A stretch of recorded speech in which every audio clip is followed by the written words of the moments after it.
Cross. That's squeakage. You're a little squeaky there. Yeah. What do you think of that? It's like old school radio. What do you think of that? People making the sound effects. It is a bit much. Well, that's not my department. Well, I don't even think we have WD-40. We cut that from the budget. I beg to differ because I WD-40'd mine a couple weeks ago. Oh, yeah? And as you can tell, You got to put in a Non-squeaky. no squeak. got to put in an engineering ticket. No, They'll get to it in the next couple weeks. I just walked in and took the WD-40 and squirted it in the joints. I'm guessing you're not a big WD-40 guy. That's a violation. Why is that? Is You that can't do that. That's an OSHA You thing? have to go through the proper channels. We're very corporate. Sometimes it's just easier to walk in and take the WD-40 out of the engineer department and do it yourself. Got to put in a ticket. How about this? Somebody will get back to you. I'll WD-40 that for you on the break. Great. There you go. Get it done. Yeah. WD-40 is a wonderful thing. Every home should have it. Could you fix the AC too while you're at it? I fixed mine yesterday. I got the panicked phone call from the BTJ yesterday about 5:36. Big time Japanese. Big time Japanese called me, or I guess sent me the text message saying that You're speaking Japanese. The panel was dead, and that it appeared that the house was too hot, aka nothing's working. So I went home and with my C plus B minus knowledge, You flipped the breaker, didn't you? No, just it needed to be reset. Filter needed to be cleaned out, needed to be reset, and it was fine. But I will tell you this now. I fixed the hot water heater like 8 months ago, and we didn't have to replace it, and I managed to fix that. So therefore, in the BTJ's mind right now, I'm basically Bob Vila, and what I'm thinking about doing is sabotaging things in the house and then fixing them, because the amount of credit that I get for doing not that hard tasks around the house, it's really kind of mind-blowing. And I've thought about this as now a new strategy for husbands, boyfriends, whatever. Just sabotage simple things in the house, and then, because she doesn't watch you fix them, and then you can go in the garage or whatever, drink a beer, hang out for like 20 minutes, make a lot of noise, and then plug in whatever needs to be plugged in or flip a breaker and come back and be like, yeah, I did that. And the next thing you know, good things are happening to you. I'm telling you, good things happened last night. Why? Because I fixed the air conditioner. I fixed the heat pump. Well, let's get on it here. Chop, chop. Well, are you gonna? It's hot out there. What are you doing for me? I'm don't fixing do anything for you. ACs. I'm WD-40. You know what? What do I get out of it? You get a good co-host. I don't know. I'll host a good show today. I'd wear that Padres hat, which is looking clean, but screw the Padres. Why? Well, you know why. No, I don't. They took them a Mets. Oh. Yeah. Remember a couple years ago? Didn't go well. Oh, yeah, that was the Mets. That's what's in. So my Royals have beaten your Mets. Yeah, and your Padres. And my Padres have beaten your Mets. Yeah, I'm not real happy about it. So. May adopt the team that beats them this year. Get a new hat. If we get in, Yeah, a lot of ball left. Yeah, I'm thinking about turning off the water on the toilet. You just have the little valve down there. Yeah. And then she'd be like, the toilet's not flushing. I come home and I get out a wrench, get out a couple things, and be like, oh, this is going to be a tough one, honey.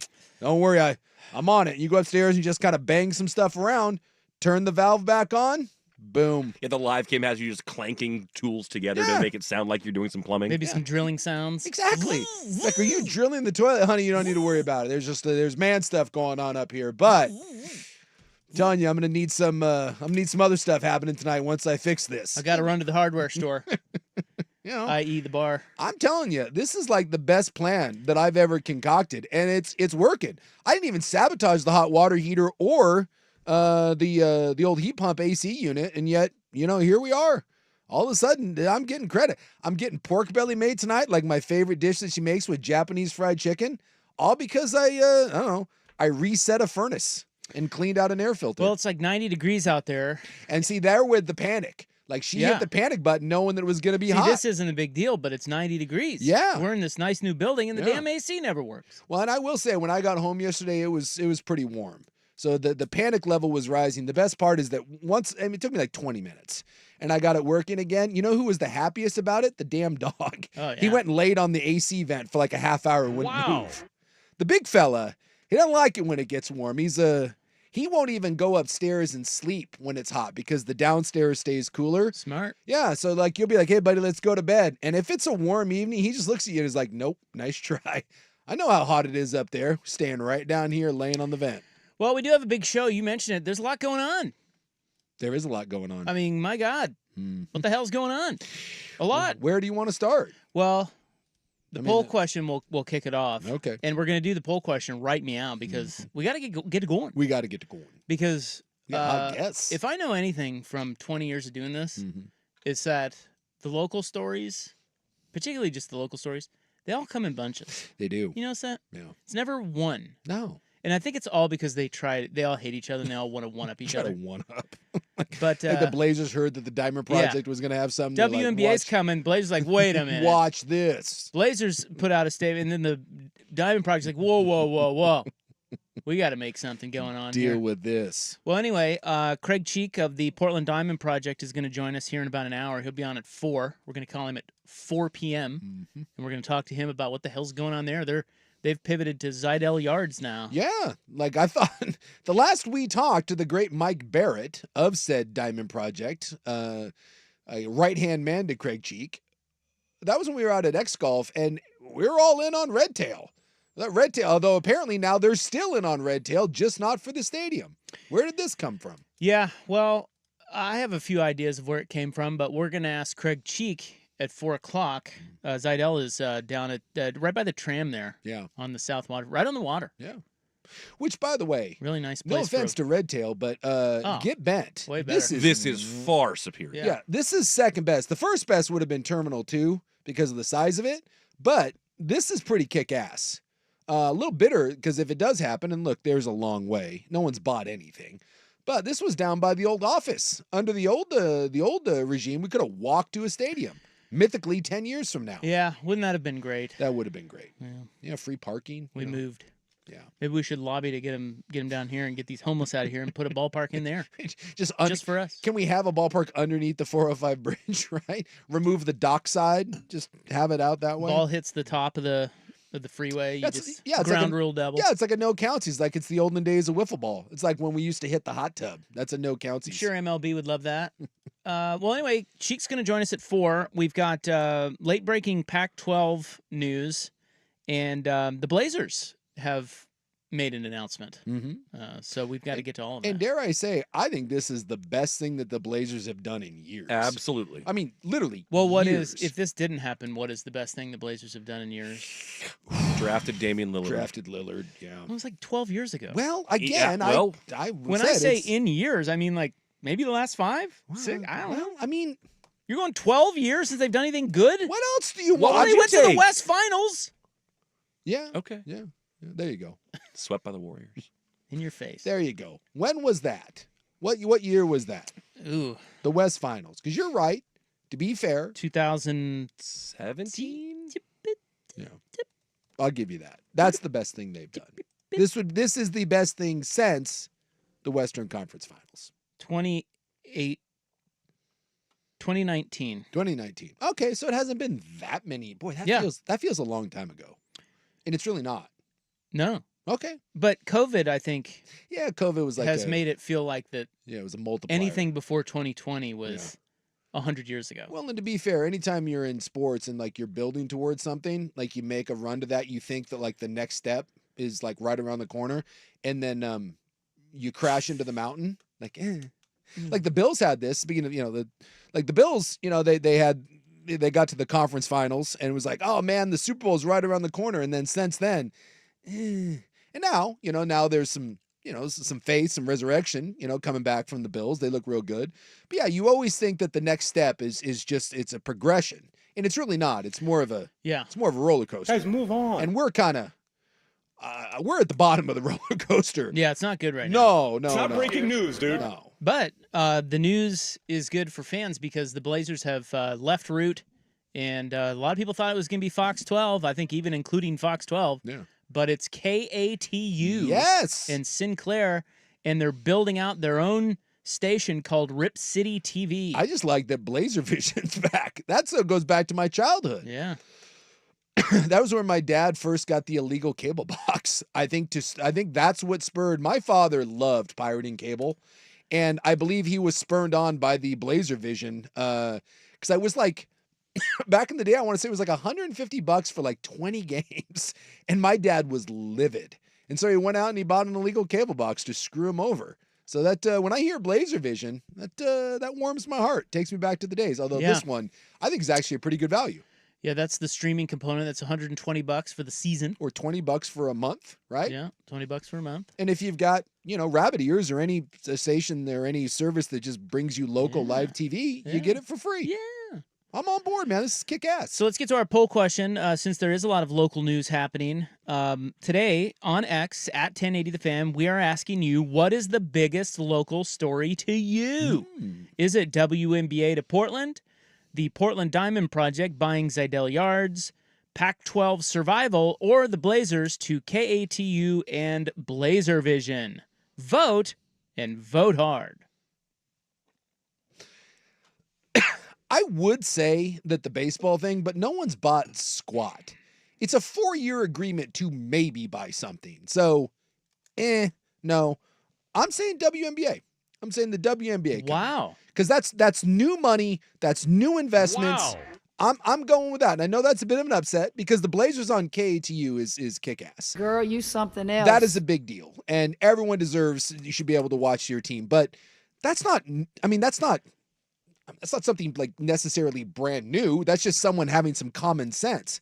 The WNBA is another couple $100 million coming to and be invested with, multiple home dates. They're building a practice facility. You got a billionaire family that's now owning the Thorns and the new WNBA team putting money down. I'm going with that. You had an outside entity that said, I want to invest in Portland.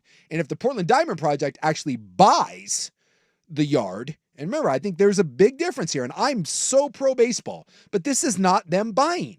It's not. It's them agreeing to spend 4 years thinking about buying. So no, I'm punting on that until they write a check. Then I'll say the baseball. You know what's winning? What? Pac-12 survival. Really? Yeah. Not even kidding. I'm very confident. Yeah. Man, well, it's very split poll. We've got that's not- Pac-12 survival at 31%. The Blazers to KATU and Blazer Vision, 27%. I'm gonna go to that lake. Portland Diamond Project buying Zidell Yards, 26%. Very close. And then WNBA to Portland bringing up the rear, 16%. That's so far. Caitlin Clark is wide. I'm just taking, like bird in the hand, right? That one is coming. And like the Pac-12 survival, I don't know, man. That's... Dude, you're not even the Mountain West at this point. Well, so that's why we have a poll, so everyone can vote. Everyone can It's vote. like a democracy, Jason. Imagine that. Now I want the electoral sports college is what I want. Screw democracy. I bet he won't certify the results of this poll. I won't. I'm sending fake electors. Fake news. They're eating the pets. Coming up next, well, I want to tell you. They're eating the pets. Portland Diamond Project's Craig Cheek will join us at 4. We'll get the lowdown on what they're doing. I what have they're up to. concepts of a plan. So that's like 45 minutes. I do like that. They do have concepts of a plan. But up next, let's talk about the Blazers. Let's. And how you will be able to find them to watch them lose. Wow. Well, it's true. Well, you wanted to lose. Cooper Flag, baby. We'll be right back. It's Isaac and Suk on The Fan. Oregon Ducks football.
Yes, the Blazers are in the news today.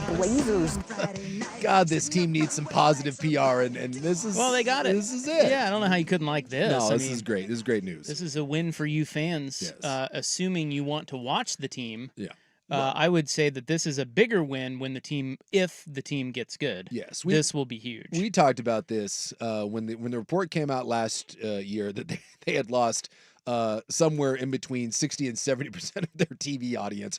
Real numbers, by the way. Whoops. On route. Yeah, we were like that. Like everyone. Well, and the team sucked. Yeah, everyone in that front office and they knew they were gonna suck, like going forward for the next year or two. You knew. We said on the program that day, we're like, guaranteed they have a more accessible option next year. And then within like a couple weeks, I get Danny's the one that broke it. Give Danny credit, Danny Meringue of Danny and Dusty fame. Danny's had this for months. I mean, maybe not the exact details, but this is one of those. There's just no way you could keep doing this and have no TV viewership. And the Phoenix Suns did this down in Phoenix, and it rose their viewership by leaps and bounds. So you knew this was coming. They had no choice. And it was just a matter of when it was announced and the details of it. And so I think it's a really, really good day to be a Blazer fan. So beginning this season, the Blazers will be over on K2. I listened to Dwayne Hankins, our president, on Danny and Dusty earlier today, and I couldn't have been more confused. There's a lot of there's going to be a lot of training that goes with this about where to find the team, and there's a lot that goes into this. But basically, what you need to know is if you have satellite, cable, or even just an antenna, you will most likely get KATU Channel 2. Here in Portland or the area or wherever your Sinclair station is, wherever you live in Oregon. Basically anywhere in Oregon and Washington. That's where the Blazers games will be. Yeah. Outside of the games that are on, ESPN, which I don't think there are. There's one. There's one. Well, nobody on the national level wants to watch them. There's one game on TNT. So it's great. And that's the Bucks game. And the Root thing, so Hankins did take a little bit of a shot at Root, thinly veiled. He said, look, we were kind of buried amongst all the teams on that channel, and they lost a lot of their just sort of their own programming that, shows that pertain to the Blazers and kept people thinking about and talking about the Blazers. So all of that is coming back. You can stream them if you don't have cable or your cord cutter.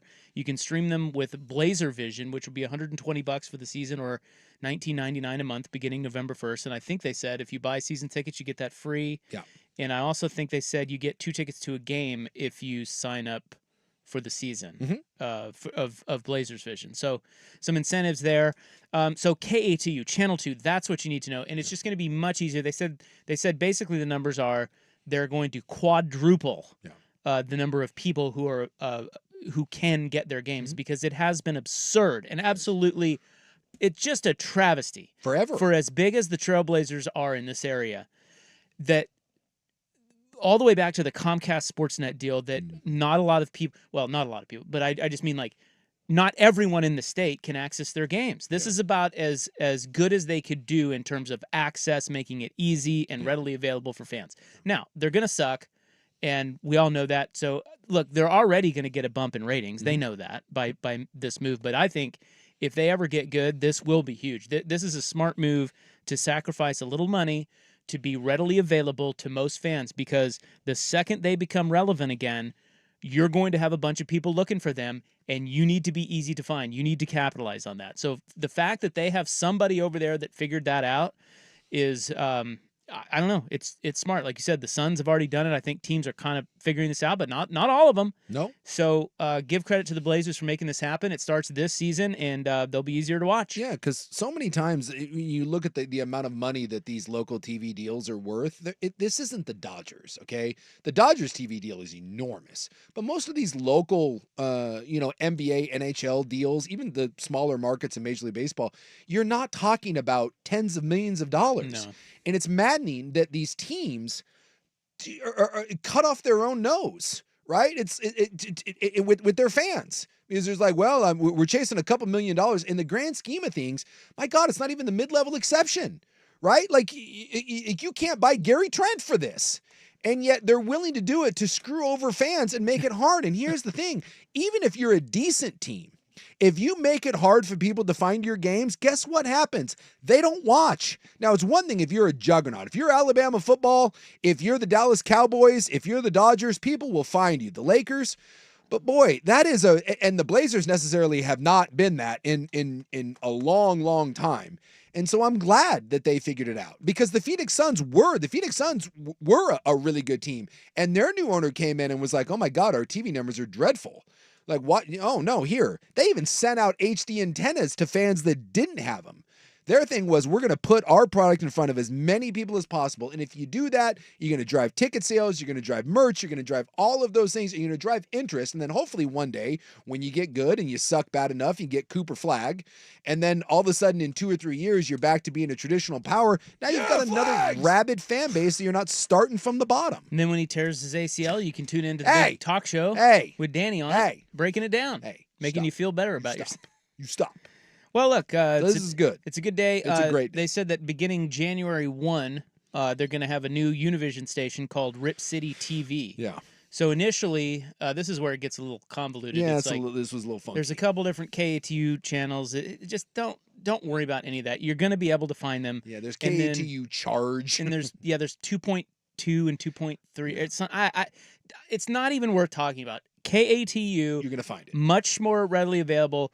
And then January 1, they're going to a Univision station where they're going to call it Rip City TV, where they just have their own programming and a lot of games will be on there too. Yes. So, yeah, that's so it's a good move. I know there's details in standard version versus HD, and is it KATU Charge? Look, anytime you're doing something with this many games, think about this: 81 of your 82 games right now are going to be on KATU. You have one national TV game, which is kind of hilarious. What game's that? That's the Bucks game when Lillard comes back. Oh, no. That's the only national slated game right now. What about when Bronny comes? No, one game. One. So as it stands right now, I mean, more could get picked up, but as it stands right now, you got one national game. So you got 81 of these. And so, yes, I know the people, we're getting some people that are already texting into the Vancouver Forward text line that are complaining about all the little nuances. It's like, can we not do this? Exactly. You're putting 81 games. Every time something positive comes out, there's a reason to hate it. On free local TV, right? If you have rabbit ears, you can pick it up. And now we're going to get what about this and this and this and dude, when you put 81 dates on a networked TV show, there are going to be times that there's programming problems and you're going to, it's like when they were on Root, right? Sometimes, remember when it went over to that weird Root Plus, whatever that station was, like the Kraken would be on? Try finding that damn thing. I had Comcast and couldn't find it. And I'm sorry, your local team getting bumped for hockey miles north of you stinks. It's absurd. So in this case, if something happens and you have to scroll down to KATU Charge or whatever, it's still going to be right there. So there's nothing perfect. There's no deal. There's no TV, no media deal ever that is going to be perfect. But never let good be, or what do they always say? Excuse me. Perfect is the greatest enemy of good or better. It's like, oh, well, it's not perfect. There's nothing that's perfect. This is a great deal for a Blazer fan. And if you can't see that, then you're just the Grinch. And you just want to bitch about stuff. And believe me, this show is the first one to make fun of the Blazers and to call them out for all of their stupid practices because there's a million of them. I think it's really sexy. But God, when they hit a home run, just it's a home run. This is like someone hitting a home run and being like, well, it didn't go into McCovey Cove. Yeah, it was a home run to the shortest part of the field, if you can even call it that. No. Do you hit a home run, let them take their victory lap. This is a great day to be a Blazer fan. All right, coming up next, looks like the Mountain West may be screwed, and we have a new lawsuit. Yeah. Another one. Oh, no, it's the consequences of my own actions. Bro. What? Here is Buck. I'm very confident. Yeah. Now,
All right, coming up at 4, 25 minutes from now, Craig Cheek, the founder of the Portland Diamond Project, will jump on the air with us, and we'll find out what changed.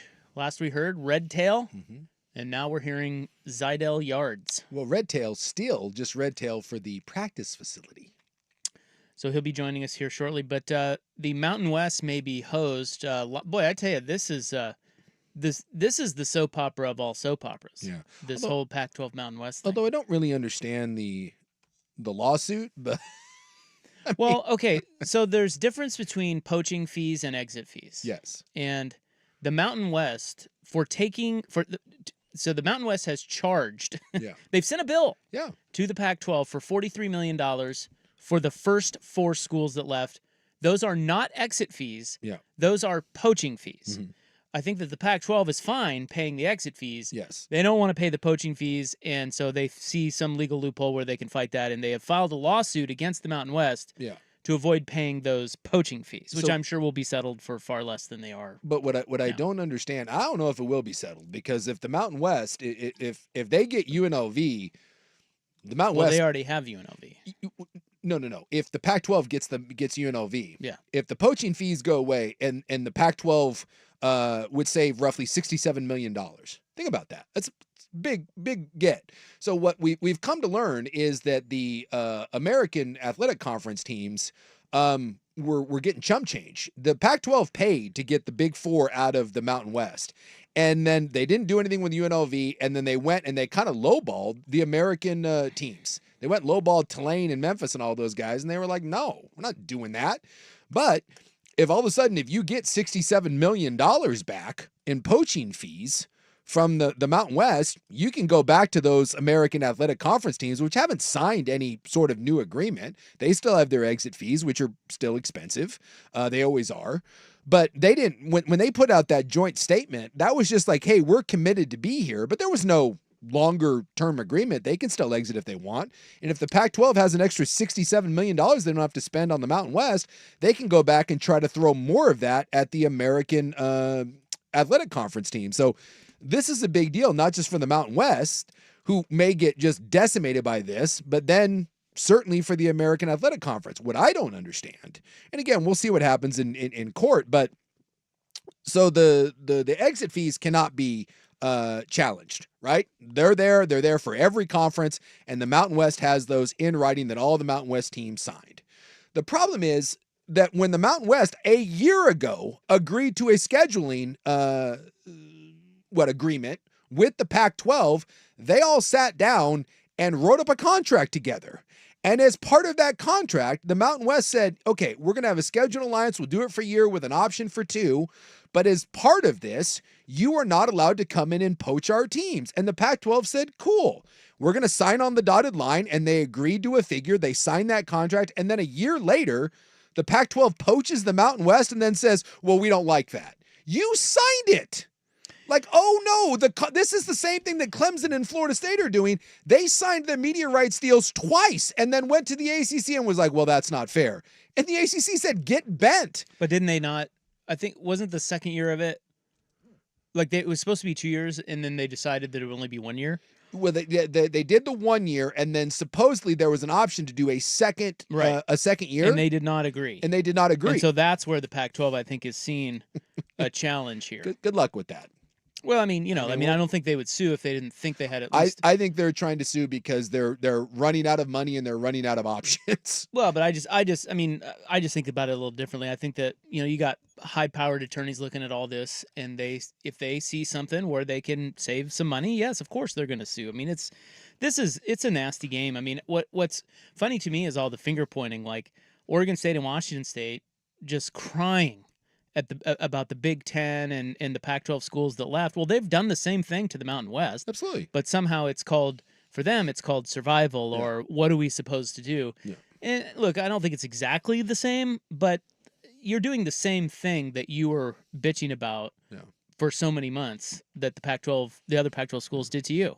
But but to your point about the second agreement, the second year of agreement, you realize that they're 3 games into the scheduling agreement when they're poaching Mountain West teams, like 3 games into it. I would love to know, and like I said, I'll be interested to see how this plays out. I would just love to know how a group of people gets together and signs a contract saying that if we agree to this, right, these are the stipulations if you do X. And then almost immediately, 3 games into that, you do X. And then are like, well, we don't want to pay what we agree to. This is the same thing. Everyone keeps saying that Clemson and Florida State are going to try to force their way out. They've been trying this now for how many months that they've been doing this? Well over a year.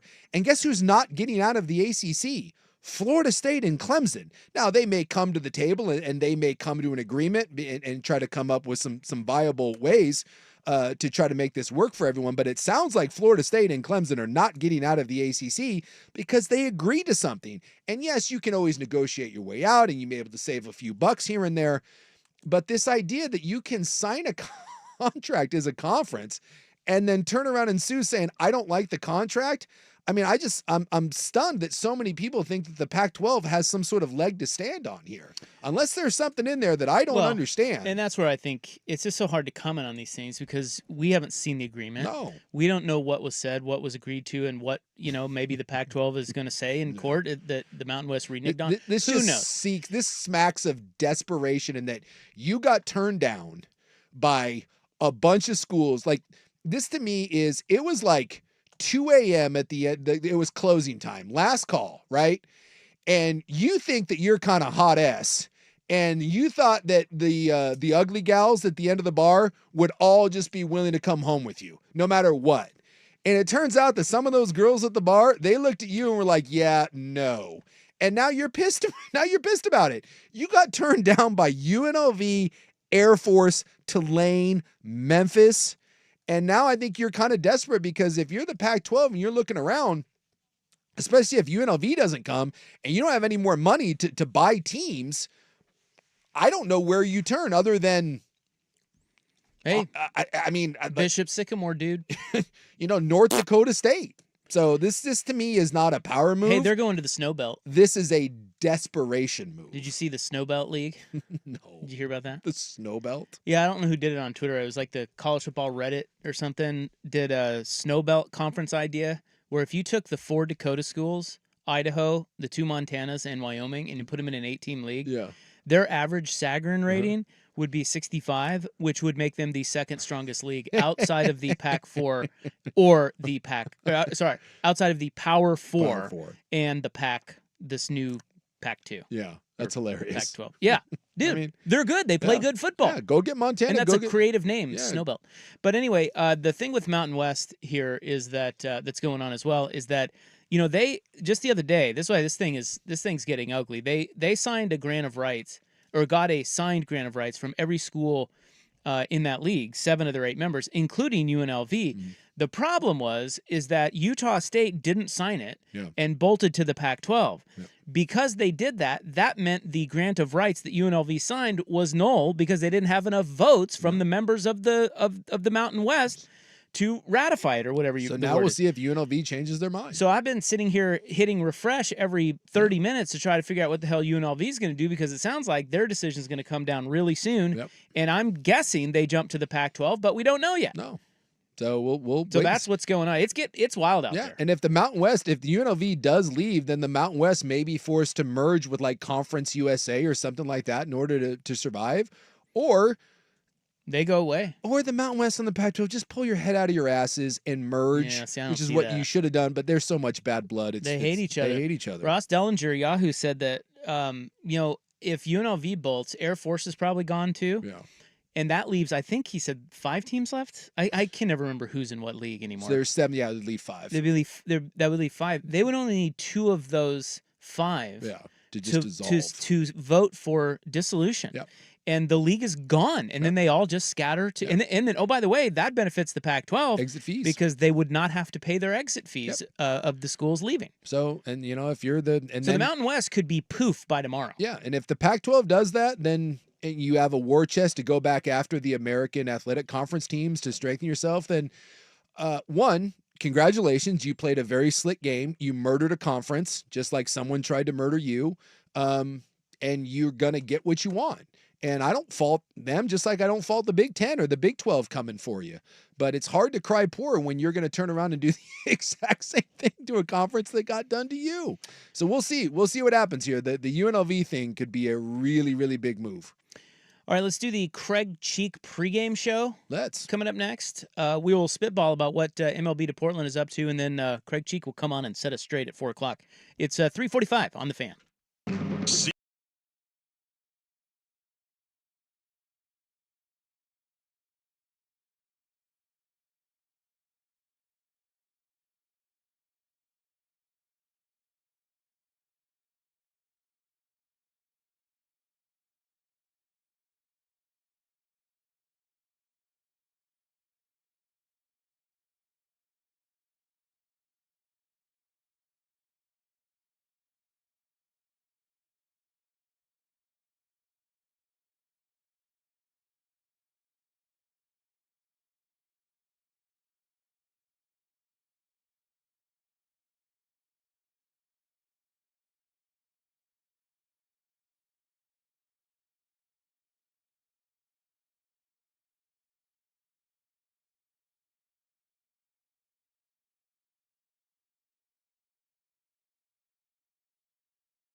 founder and president of the Portland Diamond Project, the team trying to bring Major League Baseball to Portland. Craig Cheek is going to join us because we got wind last night. Willamette Week, which means it was probably a leak from the city. You can always tell whoever has the news, you can tell where the leak came from. Exactly. And this one's probably from the city of Portland because the Willamette Week had it that the Portland Diamond Project is now entering into a window to buy Zidell Yards, which is down by our old studio, which is right by the OHSU tram, right on the Willamette. Yeah, right on you could see the Tillicum Bridge right there, which Yeah. would be a phenomenal sight because Yeah. the waterfront park was always something, which is why Terminal 2 was so attractive.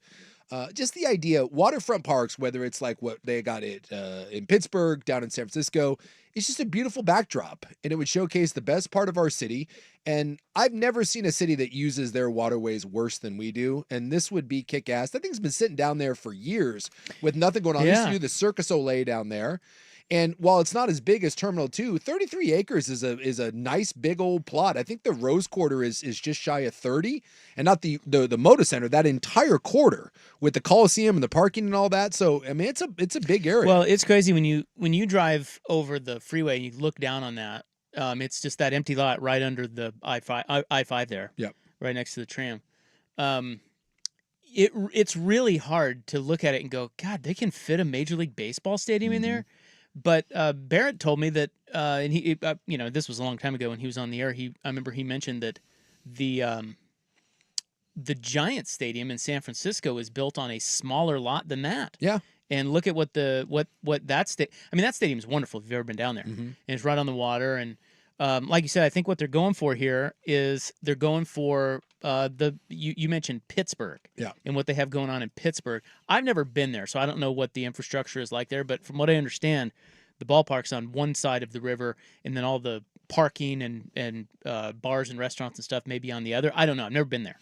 But he said this is kind of the model where if you look over at that OMSI area, there's some land over there, and we'll ask Craig Cheek when he comes on if they may need to buy some more land over there for some parking garages, and people can park over there and use the Tillicum crossing bridge to get over to the stadium because there really is not much room for, apartments, bars, restaurants, retail, and things down just right there on the Zidell Yards plot of land. But it makes sense. They have a plan. Yeah, when I looked at it, some of the ballparks in Major League Baseball, just kind of FYI, when you think about, again, 33 acres for the Zidell properties, Target Field in Minnesota is built on 8.5.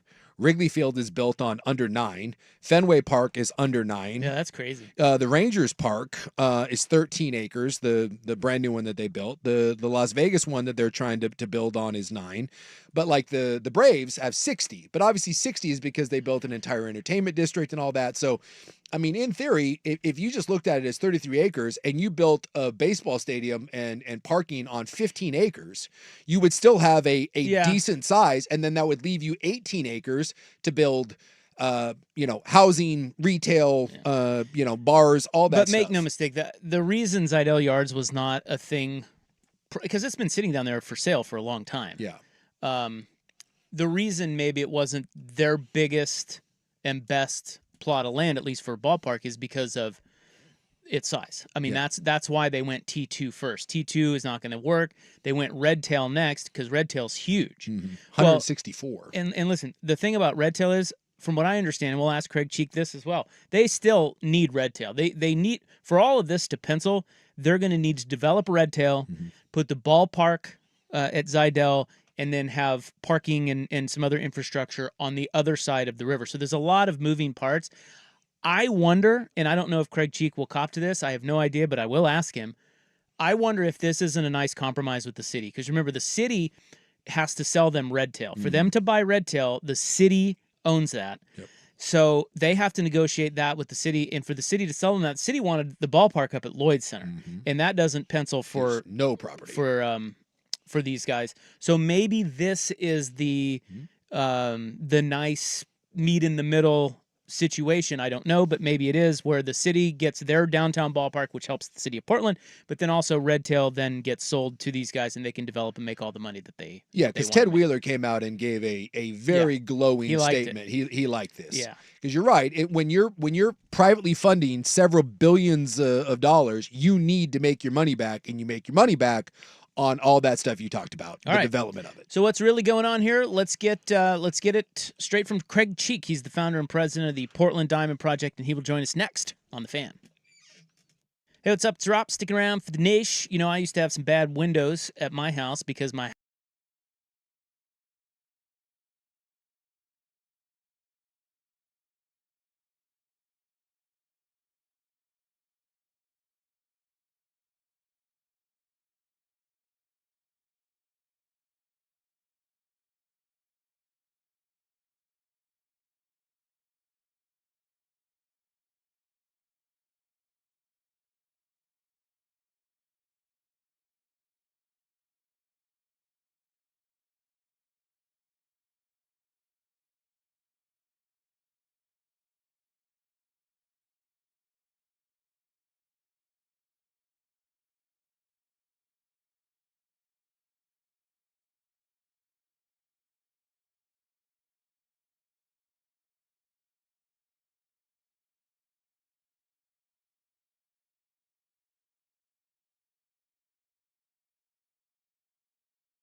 All right, nice to have you along. Big Tuesday. Blazers get a new TV deal.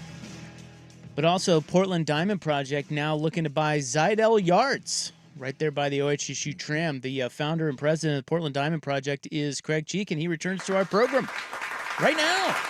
At least I think. Hello. Yeah. Isaac and Suk, I've missed you. How are you guys? In the flesh. Yes. Oh, we're great. We are great, and we've missed you. Now, last we talked to you, or maybe it was Mike, but it was Redtail. Now it's Zidell Yards. What changed? You know, some things, whether it's serendipitous or providential, but I think it was just meant to be that we are down on the river. We're hitting home runs into the Willamette. We got the mountain as a backdrop, West Hills behind us. All things kind of came together. As you guys know, this has been quite a journey trying to get a parcel landed, but we feel like it all came together and it's the place we're supposed to be. Well, we're all hoping for a waterfront park. I can't think of a better view than the Tillicum Bridge on one side with Mount Hood in the background. You said hitting home runs in there, but obviously it's not nearly the size of Redtail, but I saw in the release that Redtail is still in play. Is this something where you need both, or could the Zidell Yards work without Redtail as well? Yeah, we really want both. As you guys know, the economics of sustaining these teams are just massive. And we would have loved to have a lot more acreage to work with. We will be able to develop on the south side of Zidell Yards. So we'll have 15, 16 acres, and there'll be some cool complementary things we can do to create the energy down at the ballpark. But really adding the Redtail piece of it gives us the development to be able to really make the economics work. So we're excited about the first big piece of the puzzle to fall in, and the ballpark location is just going to be epic. But we do need that land to develop as part of our vision. And I don't know if you can even comment on this, but I mean, is there an element? We know that the city wanted it in city limits. Redtail is outside of that, but you need the city in order to buy Redtail. Is part of this maybe just, kind of a compromise where everyone kind of gets what they want? The city gets the ballpark in the city, and you guys get what you want, which is a bigger piece of property to develop to try to make back, I don't know, the several billions of dollars that you're going to have to spend to build the ballpark. Is this just kind of a works for everyone, meeting of minds? Yeah, 100%. I mean, you just sized it up very well. And it wasn't like we were coming kicking and screaming, back into downtown Portland. We wanted to find something that worked. As you guys know, we've, put money down on other properties, tried to tie up other properties, made offers on properties. It just wasn't happening. And this particular moment in time, it all came back together. And so it's a huge win for the city, right? And we love to be part of that, bring that energy, that ballpark downtown here. And it's the right site. But the partnership is, everybody understands that it needs to work, and these ballparks are around for a long time, and we need to be a sustainable, healthy franchise. And so it did come together with a partnership that let's bring the ballpark downtown, but let's make sure that we can also have an economic development lift out into Beaverton. So do you have a purchase price worked out with Jay Zidell, or I mean, how close are you? Yeah, we worked very hard on the LOI and on the terms agreement. So a lot of the fundamentals are put into place, and we started yesterday on getting to the purchase sale agreement finalization. So that'll probably take 3 weeks to a month just to tick and tie, but essentially we are locking arms and good to go, and we're excited. Okay, so because I think a lot of that business jargon, people get lost, and they just want to know you're closing the deal. So you're saying 3 weeks to a month, and this thing's wrapped up? Yes, that would be that's how it works. You enter all of the terms agreements in the LOI. You work all those details out, and then you paper it. And so we've already moved to that level of of the process, and we expect there not to be any hiccups, and both parties are pretty excited. This is kind of the moment we've been waiting for. Do you have renderings of that location? We don't yet, and it's one of the reasons why we were kind of hoping to have a little bit more time before for the coming out party. But we are thrilled to have Populous cranking away. I actually just left their office about a half hour ago, and we'll go into a 6-week design process, and it'll be another great moment for us to pull those designs up. And there's going to be some iconic design work done, and I think it'll really get fans and Portlanders excited once they see, wow, that's what the ballpark's going to look like, and that's what we can dream about. So later down, the holiday, we should have that, and we'll pull that up for another moment. So this is Craig Cheek. He's the founder and president of the Portland Diamond Project. Zidell Yards, I mean, I don't even know if this is still a thing, because I half think that perhaps the Zidell family has addressed this over time, but the environmental issue, it's the old shipyard, and there's a lot of they're just over time. There's always rumors of a bunch of money is needed to clean up that area environmentally. Has that mostly been done? Is that going to be on you? Where are we at on that level of it? Yeah, I probably won't comment, too deep on that, because we're kind of learning ourselves how much work has been done. I do know, if you look into the history, the last barge that shoved off was like 2017, and then Jay and the family did have aspirations and went to work on developing that, and with that came a lot of remediation on the soil. Yeah. So they have done a lot of work, as you guys have probably seen over the years. Cirque du Soleil has been down there, and they've done movie nights and all that. So it's kind of a ready-made, dirt pad right now. But we'll learn a lot more about what else needs to be done as we get into the design process. But they've done a lot of work already. So, to be fair, you won't find bigger supporters of this idea than the two of us. But again, I think we do have to be fair, because there's a lot of people that have some skepticism. And so when they read the agreement, it's, we have whatever the due diligent period, which is, a couple months. And then you've got almost a 4-year period where you have the ability to purchase it. When I think people hear that, I think people get scared again. The rug's being pulled out. Is that purchase window of several years, is that simply the idea of you're not purchasing this, writing a check, unless Major League Baseball says, yes, you have a team, you buy the property, the shovel goes in the ground? Am I in the ballpark on that? Yeah, I think that is definitely a big part of it, but it's not the complete picture. I think what you want to do is you want to learn and earn your way into understanding what makes sense on that property, what we need to work through, whether it's infrastructure, egress, ingress, in and out of that development. And so what you do is you do have a tail to the agreement. Our hope would be that we're both parties are wanting to jump in and roll our sleeves up and start figuring it out, that we plan on closing a lot earlier than that. But in any agreement, you give yourself some time to just get educated on everything that it's going to take. And then you are trying to land the plane with timing with MLB, right? So, but we're excited about believing that this is the site. It's a fantastic site. And now we'll go to work on making sure that we're moving as quick as possible, because we want to meet MLB's timelines. Would you buy would you buy this land? Would you write millions of dollars check, buy this land outright without an agreement from Major League Baseball that you will get a team? Yeah, and that is our intent. Okay. We will, and we will do everything we can to bring an MLB team here. And you got to cast that vision. But if the worst case scenario is we become property owners and land developers at Zidell Yards, we're willing to make that bet, take that risk, and then we'll develop it with the best plan possible at that time. But yeah, we're going in, buying this property, and then let's go lure MLB in. Where are you at with MLB? That was going to be my next question. We follow the news stories, and we stay connected. As you guys know, we'd never speak on behalf of MLB, but we can honestly say that they've been very consistent that when the A's and the Rays get stabilized, they in earnest want to move aggressively towards adding 2 new teams and reconfigure the divisions and the playoff format and add 2 new teams. And so, as you guys have been watching, the A's and the Rays, a lot of progress has been made.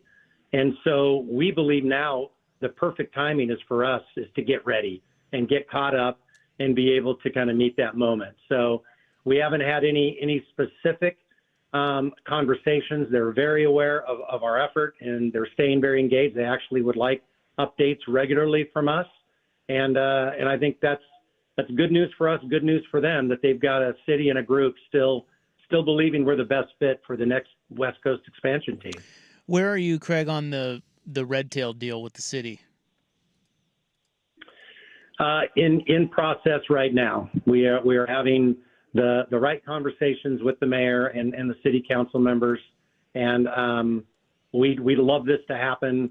On this current city council's watch, and we'd love it to be another significant milestone before we move into the new, charter of government in the new year. Yeah. So right. We're working pretty feverishly to try to get that done here over the next 4 to 6 weeks. Yeah, I didn't even think about that part of it. Yeah, because right now it does appear that you have some support. Is it your understanding that it's basically down to you in Salt Lake?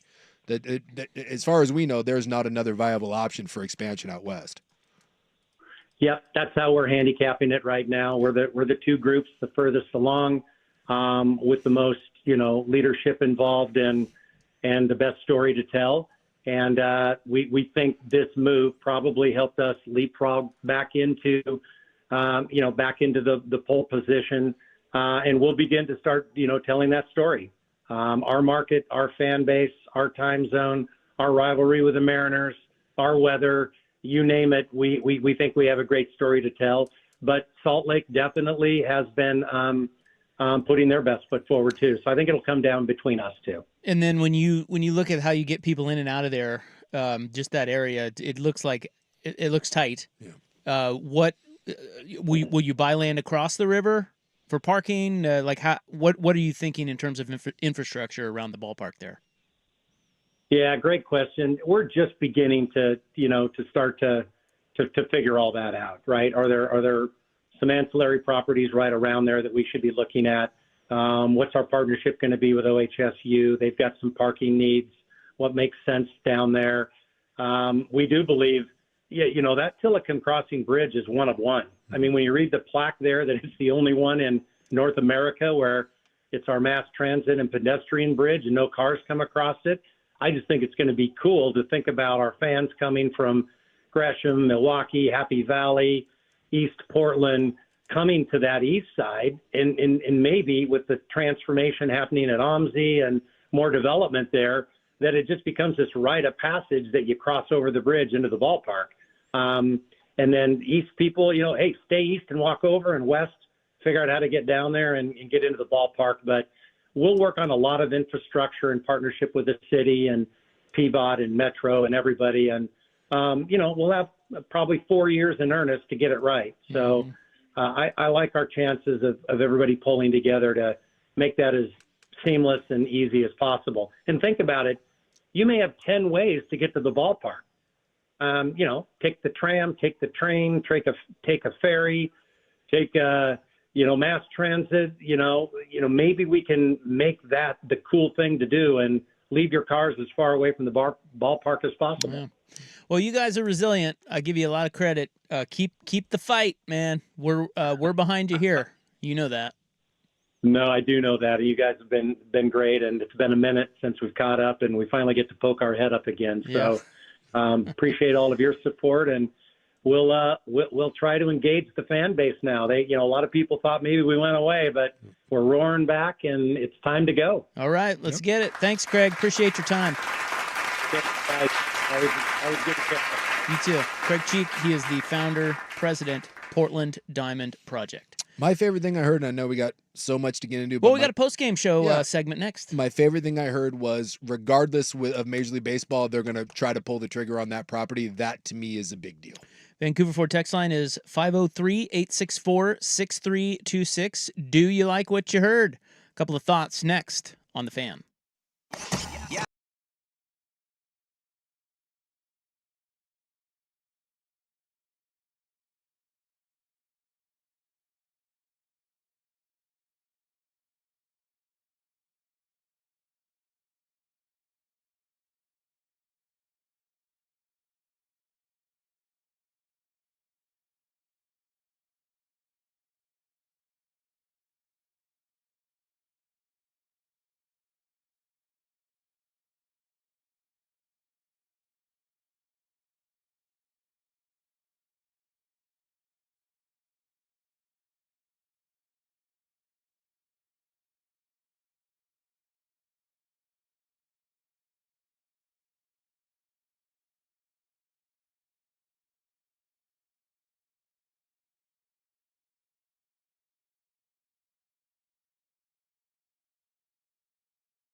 Right, I'm going to read some of your texts here. Craig Cheek just on our show. Yeah, it's been a wild ride for those guys. Yep. And long. Yeah. And winding. Well, and look, they were undercut by the riots and then COVID. Yeah. Because at that point, when that was happening, there wasn't a single other entity anywhere in the West that was challenging them.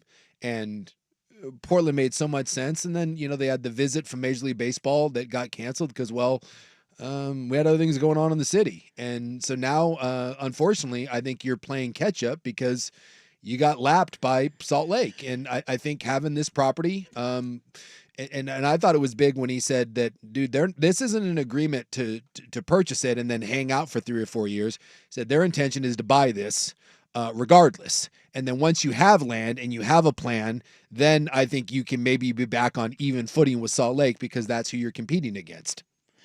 Yeah, I think, in some ways it was, this is going to sound weird, but in some ways the timing of COVID and the riots and everything that happened with Portland, the homeless situation, it actually worked in their favor because the reality is that MLB was not ready to expand then anyway. Yeah. So as he mentioned, and they've always said this is the one constant, and every time we talk to Barrett or him, is that the timing, syncing the timing with MLB is everything. Mm-hmm. So all of this, none of this matters until Major League Baseball is ready to expand, which the word on the street is within the next 5 years, they may be ready to do so. Yep. That's when you have to have your ducks in a row. So imagine how much worse it would have been if MLB was ready to expand in 2020. Yeah. And all this crap goes down in our city, and then they're like, well, maybe we'll look at, Salt Lake suddenly sees that and gets their stuff together and comes out of nowhere and throws a bunch of money down and says, well, we'll take the team. And then you just would never get a team. Yeah. So maybe it was lucky that all that crap went down. Portland is trying to rebound, and you still got 3 to 5 years before at least 3 years before you even get an answer. He mentioned 4 years in the interview there. Yeah. Where you have definitive, word from MLB that they do want to expand, and so maybe the timing is better having waited. Yeah, it's possible, but I think again trying to read between the lines because there's obviously things that he can't say, but I thought he was very honest and upfront about a lot of those things that. The idea that this getting purchased before the end of the year when we have the changeover in leadership, I think is a big deal. Because to me, again, reading between the lines, basically what he said, this is a partnership. They did not necessarily want to put this ballpark in the city because of the size of the piece of property down, whether at Lloyd Center certainly was the big one. And the city was like, no, we want it here. And you need the city to sell you red tail. And so I just love the fact that this is you scratch my back, I scratch yours, right? You agree to put it in the city, not at Lloyd Center because there's no land there. You put it at Zindale Yards. We sell you red tail. You have 2 pieces of property to develop, and you can find a way to make the billions back by both developments.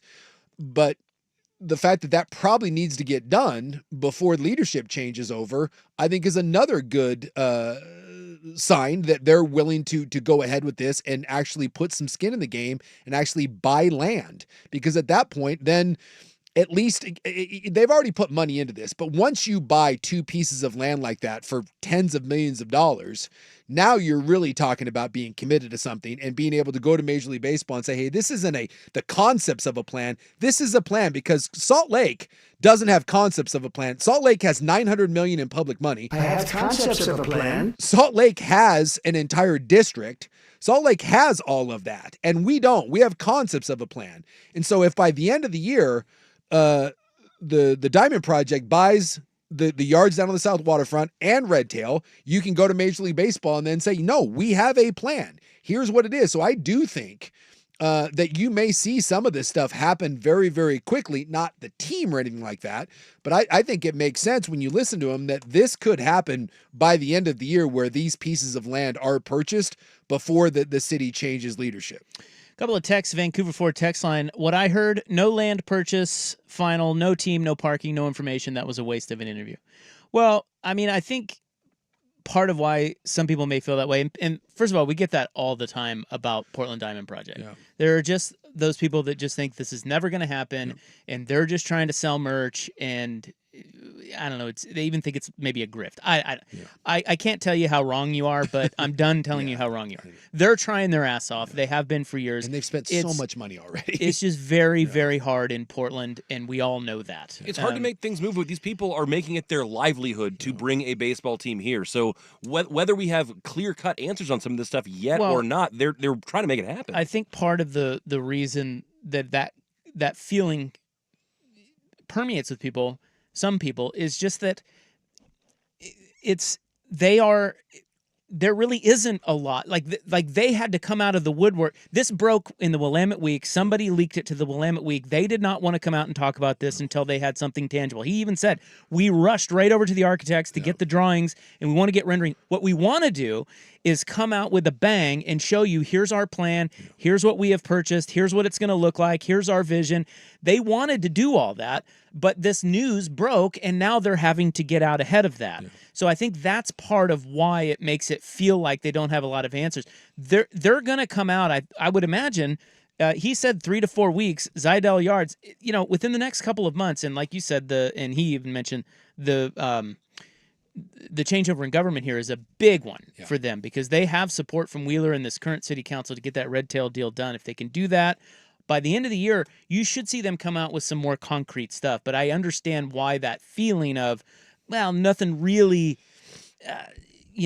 set in stone here. But that's kind of how these things work. Yeah. They can't always do it on their own timeline. Yeah. If they could do it on their own timeline, I think you'd be way more excited. Yeah. Unfortunately, the media's out there trying to dig up stuff, and they get half-truths, and they get stories here and half-stories there, and that's what gets everybody stirred up, where there really aren't as many answers quite yet. Yeah, and the other one that we hear so many times, and there's about 3 or 4 of these, is why do they need red tail if the park will be on the river? Again, so the Major League Baseball, Rob Manfred floated out. Did you see what he floated out for the expansion fee? Is it $1 billion yet? 2.2 billion. So for the right to buy a team, $2.2 billion. To build a stadium, you're probably in the neighborhood of $2 billion. The development around a stadium, you're probably into it for at least another $1 billion. So when you talk about spending $5 billion,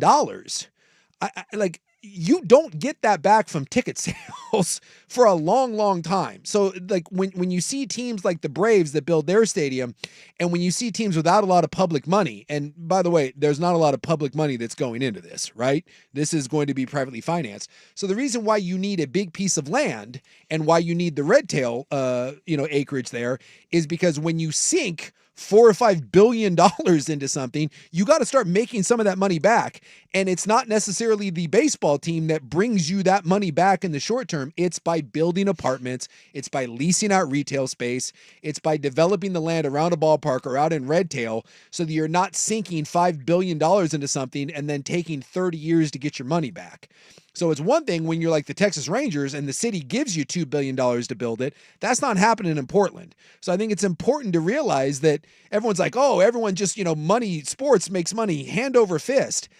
Well, not necessarily in the short term when the cost of this is going to be so very much. And so that's why the space, the acreage is such a big deal, and why the Lloyd Center was a non-starter, and why Zidell Yards is probably a middle ground.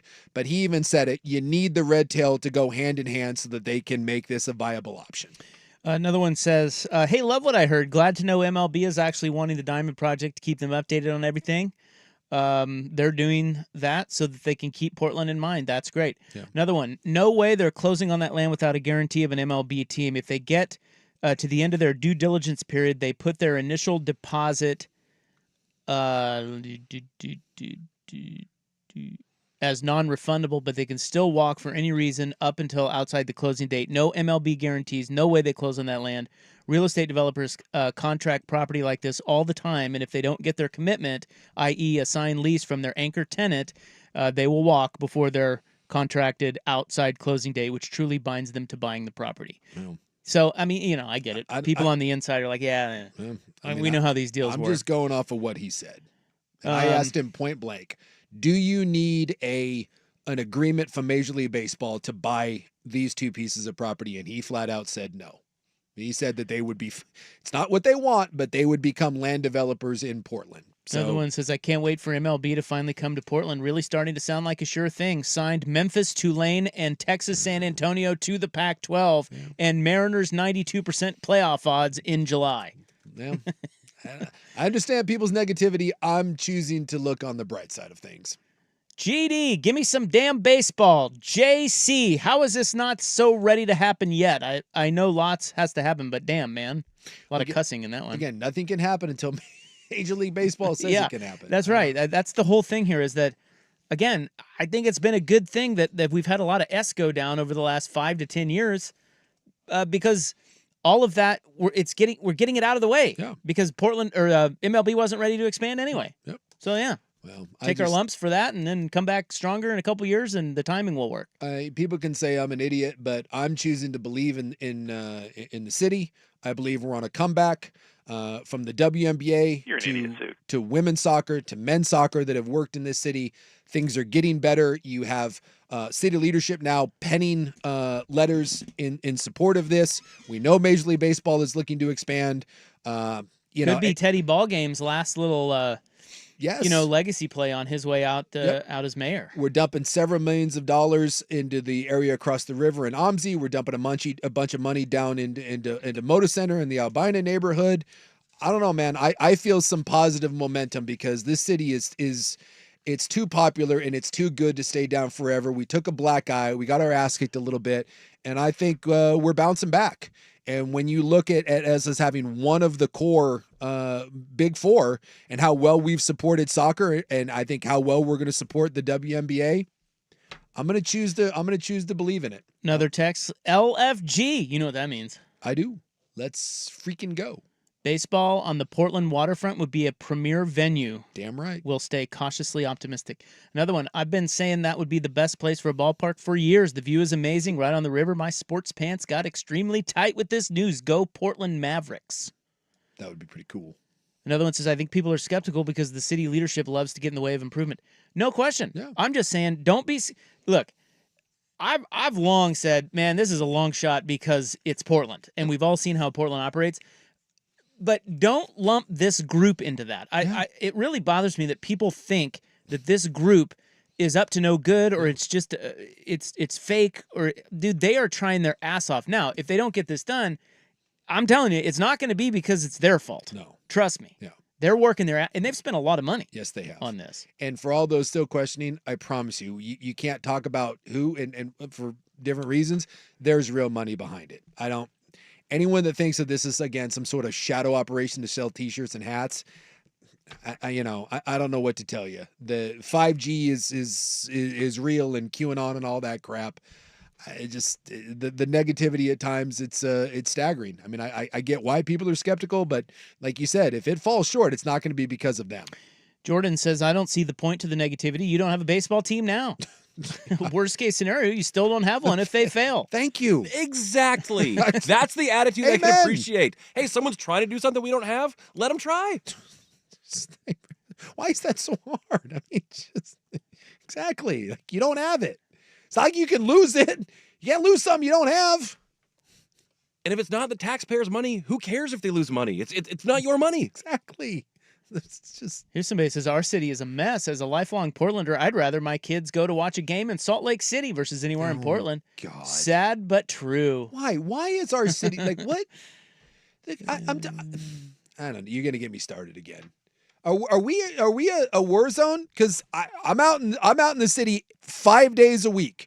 Actually, usually more like 6. Where is this? Where's the Beirut that I keep hearing about? I don't get it. The fear mongering. I just don't understand it. I really don't. Are there sections of the city that are pretty rough? Absolutely. Welcome to big cities. Every American city. Go to any red state, and I promise you, the cities there are still rough when you get a city of several million people. And just, I get it, man. I get it. We are not perfect, but dude, this is not some sort of hellscape here where nothing can ever get done. I don't know that attitude. I just don't understand. And the people that feel that way, do any of them actually live in the city or come down to the city, or is this people that haven't sniffed, have moved out and now watch news? right? Is that what this is? Like if you live 30 minutes away and you're like, I would never, because I know people that are like that. I do too. That are like, oh my God, you're going down there. I'm like, yeah, I'm down there all the time. Down there for concerts, down there at bars, down there after work down there. And you know, people act like you're like at any moment, like I'm gonna get killed in a roadside bomb. And I'm like, I don't tell you, man, you should come drive down here sometime. It's actually, and I hear the same thing about San Francisco. Me and my buddy went down to a Giants game this year. We're walking around San Francisco and we were kind of laughing because he's more of a conservative guy. And he even looked at me, he goes, you know what, buddy? He goes, a lot of bad stuff about San Francisco and like what a piece of crap this is, and a lot of news networks. And he looks around, and he goes, this actually looks pretty nice. I was like, yeah. You mean it was way blown out of proportion? No way. Well, let me Well, and you did that with Detroit too. Yes, You know? Detroit blew my The old school city we used to dump all over. Yes. And if you notice, you don't hear a lot about that in No. Detroit anymore, because anyone that's been there in the last couple of years, the last 5 to 10 years, They know. realizes, yeah, you can't really make fun of Detroit. All right, up next, we're at In the News, Jace. All right, ITN. Out of the So Very Portland files, a statue has been returned. A statue returned to Coraline's Curious Cat Trail. Here's Buck. Wow.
Along.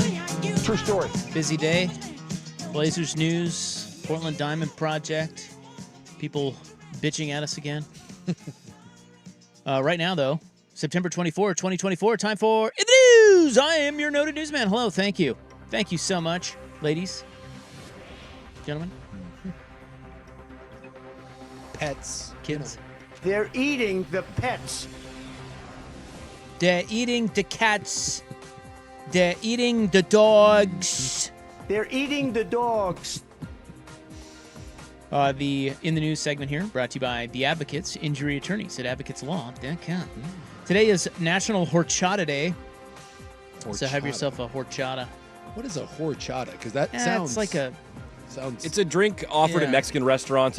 It's the ones that are in the big square clear tubs, you know, Oh, and yeah, it's it's like- often like kind of creamy yeah, or it's like a milky. creamy, milky thing. It's kind of like your Okay. white Russians that Okay. you like. Yeah, I'm familiar with that. I don't know if maybe I have had a horchata. I'm not When a horchata fan. When I hear horchata, I think of something else, but you know. There's also National Punctuation Day. Hmm. Make sure when you write tonight. A lot of people use way too many exclamation points lately, I've noticed. Or the ellipses. Yeah. I overuse the ellipses. dot, dot, dot. Yeah. Yeah.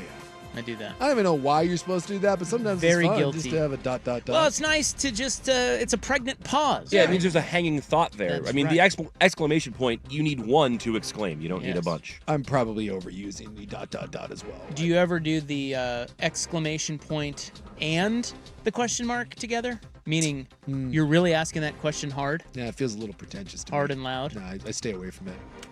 A 6-foot-tall unicorn cat statue has been found. See, now, Well, thank okay. God. So we were talking about business development and bringing the city back. And Yeah. now to the real issues that Let's matter. get back the to it. real important stuff, like Cat cat statues. statues. They're eating the cats. It has been found. It disappeared over a day ago from Coraline's Curious Cat Trail Yeah. on or at Waterfront Park. So the Keep Portland Weird statue, created and designed by local artist Celeste Potgeider. By the way, I saw her. Like she was on the news, and she looks exactly like the person that you would think that would create a cat statue. And I'm not taking shots at her. I'm just saying Childless cat lady. she's right out of Central Casting. She was wearing like a little newsboy cap in there, and it just was like, I can see you making that cat statue. It's one of 30 displayed on the trail. It was taken sometime between late Friday and early Saturday. It looks like someone like was on a mushroom trip while staring at their cat. Yeah. It's pretty trippy, but thank God it's back. Kind of a cool looking cat. Yeah. How much does that thing weigh? I don't know. Because I Good like question. when I saw the statue, I was like, well, like, who steals that thing? Is that easy to steal? I mean, I don't know. So they're going to auction off all of them on October 30th. This is a fundraiser for Dornbecker. Oh, But the cat trail, so thousands of people have visited it. So basically, you just go from statue to statue. There's like 31 statues. sure. And you walk around the city and go find them and look at them and, I don't know, pet them. I Sure. don't know. Yeah. But it will remain open until October 13th. All right. And this one has been found. All right. Well, So don't you fear, Jason. I know you were so we scared, don't worried know about who that. stole it, though. I don't know. Who cares? Honestly, who cares? Okay. Well, I'm sure someone cares. How about that? I mean, We got the statue back. that's all that matters. Like the they're statue gonna, is unharmed. Like they're gonna prosecute him anyway. Come on, man.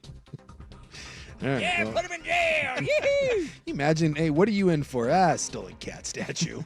Like, what? Hey, here's another very important Portland issue. The Pioneers may soon not be the mascot of Lewis and Clark College. Oh, no. Wait, they're the Pioneers? I can't say. Yes, they are. I can't say I knew that. A survey shows remarkably low support for that mascot name.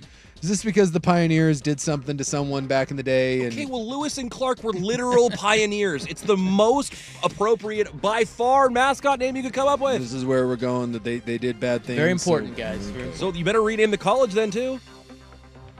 That is true. Is it weird that we have to get rid of the Pioneers, but then, Lewis and Clark did bad things Like, too? they're fine. They can stay on the university. Let me But just state for the record, once again, no one in the history of history was a good person. Didn't happen. Everyone did something bad. You don't go poking around, I promise you. It's all bad. It's all bad. At the start of the year, they surveyed students, staff, and faculty, even alumni. 7,000 people responded. And one thing stood out, that the vast majority agreed that it's important for current students to have a mascot that they are proud of. Of course, the Pioneers dates back to 1942, where the student newspaper began publishing as the Pioneer Log. Then in 1946, the football team followed and took the name. Okay. The original Pioneer mascot, designed by an undergraduate, described Pioneer Pete as a jolly, good-natured fellow with a large, toothy grin and dressed in the true Pioneer fashion. But this visual representation was brief, and since there's been no visual characteristics of the Pioneer. Again, did I miss something? Did we say why we hate it, or were we just making an assumption? Well, the survey, the people hate it, but they didn't. But why? So why do the survey? See, I'm making the assumption that they hate it because the Pioneers, it's almost like a leading question. Like, do you have a problem with this? like we did some, like the Why? Pioneers did some bad things because they all did. So, I mean, I don't know. I Yeah, it doesn't really I was just say. wondering if it gave a reason No, why. I mean, there were 7,000 people, and the vast majority of them don't like it. So I didn't even know they were the Pioneers. So the next step is to determine the future mascot with a committee who will seek input from students, staff, faculty, and alumni. So this is a done deal. They are going ahead with this. Sounds like it. All right, whatever. The president, Robin H. Holmes Sullivan, said, "This is not a decision I take lightly. As a former student athlete, I know what it means to wear a team name carrying the responsibility of representing a beloved institution." What? Getting a little carried away, in my opinion. It does. but, No offense to. First off, no offense to sports in general, but Lewis and Clark. Lewis and Clark sports, really? Like, Seems like everyone's making a little bit too big a deal of this. a little much. Just a little. Hey, you want to know where Jazzy Davidson's going? You know who that is? Jazzy Davidson. Is that the basketball player? Yeah. Clackamas hoop star, right? Yes. Yeah, she's 5-star. I did see this. Her name's Jazzy. Yeah. 6'1" senior. We're getting quite the combo down there. Yeah, she's one of the top girls basketball players in the country. She's out at Clackamas. But we're gonna hate her now. She is now headed to USC. Boo. She's going to be Jazzy a and Trojan. Juju? Boo. Yes, Jazzy and Juju. Juju Jazzy. Look, That's great. That's a great NIL sort of thing. But now, do we all have to like boo her when they come Nah, back and come play on. Oregon? Yeah. Because she chose USC. Did you boo Cameron Brink when she played Oregon? I I never don't went- think you did. I never went and saw her, so I You wouldn't wouldn't know. have booed her. You don't know. You don't Too know hot. what my booing is capable of. So those are the important Portland issues today. Those are the big ones. Thank God. Booing Jazzy, and God forbid we have the Pioneers. Well, and the cat statue. Don't forget that. And I think cat statue number one. That was priorities. here. Coraline cat statue. Can I go boo the statue? Meteor. Do we have to break? We do, don't we? Probably have to break. Probably. Probably. We definitely have to break. So don't tell me what to do, Buck. Yeah, Buck. Okay. Bitch. Well, the clock is supposed to tell you what to do. Yeah. Yeah, who cares? Yeah. We don't listen to that. We have meteor streak news, not strike. Streak. Important difference. Meteors like to streak. We have that coming up next on In the News on The Fan. This is the Fan's Window into Sports, a view into today's top stories. Brought to you by Window Nation, online at windownation.com. Stepping up, fire,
Isaac and Soup on the Fan. Hey, this is in the news for September 24, 2024. You know, tomorrow's your and I's anniversary. Oh, what are you getting me? I don't know. I have a few ideas. Do you like Audis? Yeah, Audis are nice. Let me get you a car. That's tasty. But I don't know yet. German car, though. Yeah. You know Would me. you, if I got you an Audi I love my American cars. and I wrapped it in a big red bow, Yeah. would you really bitch about it being a German car? I'm like, here, Suk, here's the keys. It's all yours. Has anyone... Would like, you really do that? That's like one of those where they used to do that like Sweet 16 show like on MTV. The girl would get like an Acura or something and she'd be like, I wanted a Land Rover. Ugh. Ugh. Yeah, I don't think, has anyone ever bitched about getting an Audi? I think those are... So those you'd are see pretty the nice Audi cars. with the big red bow from Yeah. your beloved co-host Yeah. as a gift, and you in your head, you'd filter. You wouldn't say it to me, but in your head, you'd be like, ugh. It's not like the Germans have ever made a good car. Well, if you're gonna get a German car, you can't get me a Porsche, you cheap bastard. Hey, we had meteor streaks over Western Oregon No, all right. last night. Hundreds of people. Did you see this? You don't seem excited. I need you to get excited about this. All right. Okay, but this is- I didn't see them. Well, but they're cool. You Okay. can see the videos. Hundreds of people took to social media reporting seeing the bright flashes. At around 10:45 p.m., a few videos of the event have surfaced online. All right, I'm looking at it here. Rare sighting.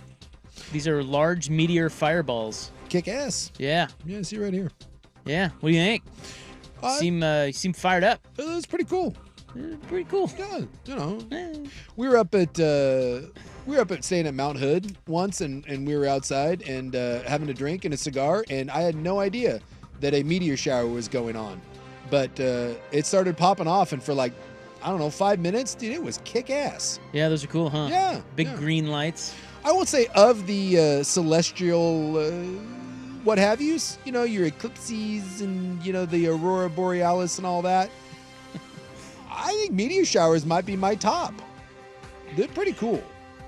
I've seen a couple of them, and when they get going, if you get a really good one and it's just like constant, yeah, that's pretty kick-ass. Whereas the eclipse, I'm a little like, eh.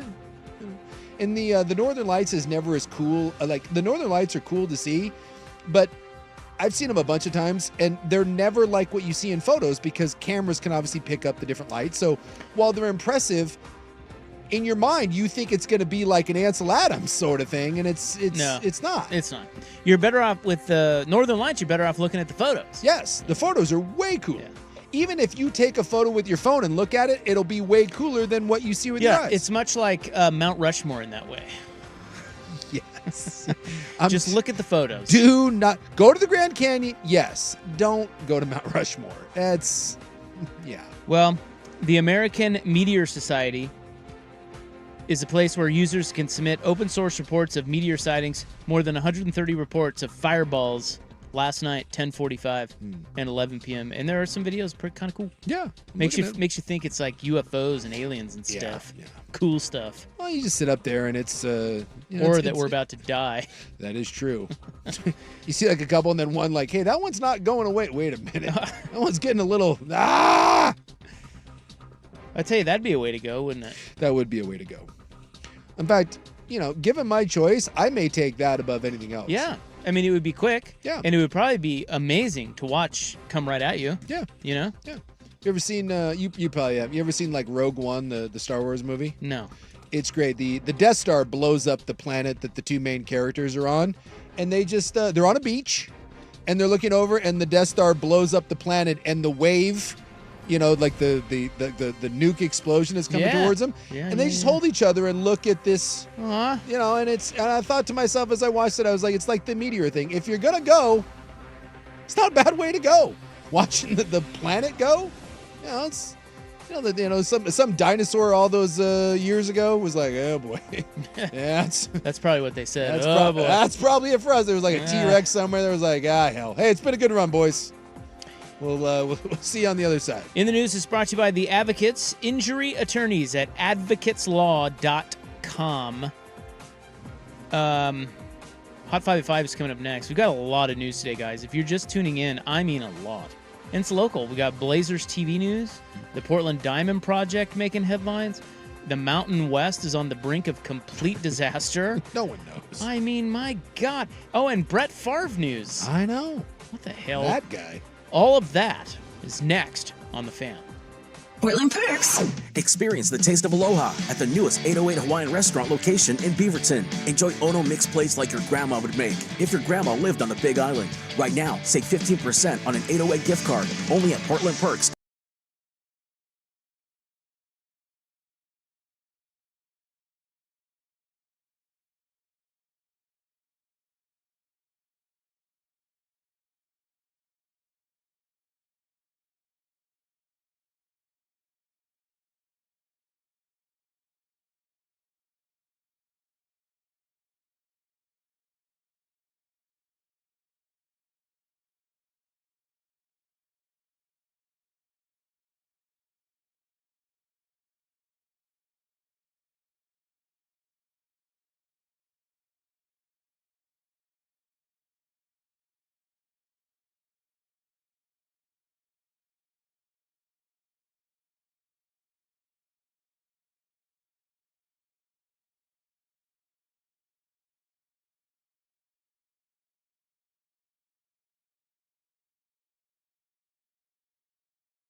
All right. Welcome back. Hope you're having a nice little Tuesday. It's your Sports Bros. Rob, that's me. Big Sook's right over there. Right here. So much going on. We haven't talked a stitch of NFL. God. Because, we've had so much local stuff. What is happening? And then cats and, They're They're eating the cats. pets. They're stealing the pets. Although They're some people are eating the saying that cat pets. story is fake news. So I got to tease a couple things here. We had Dwayne Hankins on The Fan earlier today. Now, who says we only play fart drops? Okay? Yeah. Who says that? We only have like 2 fart drops. Yeah, we only have like 2. Mm-hmm. That one and this one. We've purged the farts. So Danny and Dusty, well, actually 3. With that. So Danny and Dusty had Dwayne Hankins, president of the Blazers, on earlier on their show. We just had Craig Cheek of Portland Diamond Project on for all the big news, all the big headlines today. So if you missed either of those interviews and want to get caught up, you can download those interviews anywhere you get your podcasts. You can download them on the Odyssey app or 1080thefan.com. Okay? Yep. So we don't just sit here and play farts all day, even though we kind of do. Yeah. And it's kind of funny when we do, but we don't. We don't. We're serious. Serious sports talkers. Serious. RJ saying, my friend had to have an American truck, so he bought a GMC while I bought a Toyota. He loved to find out that my Toyota was built in Texas while his GMC came from Mexico. There was a guy today driving behind me, and he was in a Dodge. And I wanted to take a photo of it, but you know me taking photos of American guy, it kind of makes me nervous. Plus, I was driving. I didn't want to fiddle with my phone. The American flag, and this is in downtown Vancouver, if anyone can confirm this, about flags! 11 o'clock. It was in an older Dodge, like Dakota pickup. The flag was so massive in the back of his car that it had to be like wires from the flagpole were attached to the top of his truck in order to stabilize the flag. I've never seen anything quite like it. Truck's balls, yeah! As far as I know, it's the largest flag I've ever seen in the back of a pickup truck. That thing had to be, there's no way he could go through like a bridge with that thing. It had to be like 9 feet tall. It was enormous. I've never seen a flag suspended by wires that had to be anchored down to the top of a truck. And then his back window was also the decal, like the whole back window was an American flag. Because, you know, well, if the 9-foot American flag didn't let you know, the back of his window would. These colors don't run, just so you know. Coming up this hour, sounds like you want to get some NFL stuff. I concur. Well, I just think it's interesting. I mean, here we are. Yeah. Like, we I know. haven't had a minute to talk about the NFL. What is with all this local sports news? I know. We can't have that. That's like horseradish. We're waiting for UNLV to do something, and then we'll probably have more local news. UNLV could be joining the Pac-12 soon. No one knows. We do now know why Dan. I always want to call him Dan Lanning.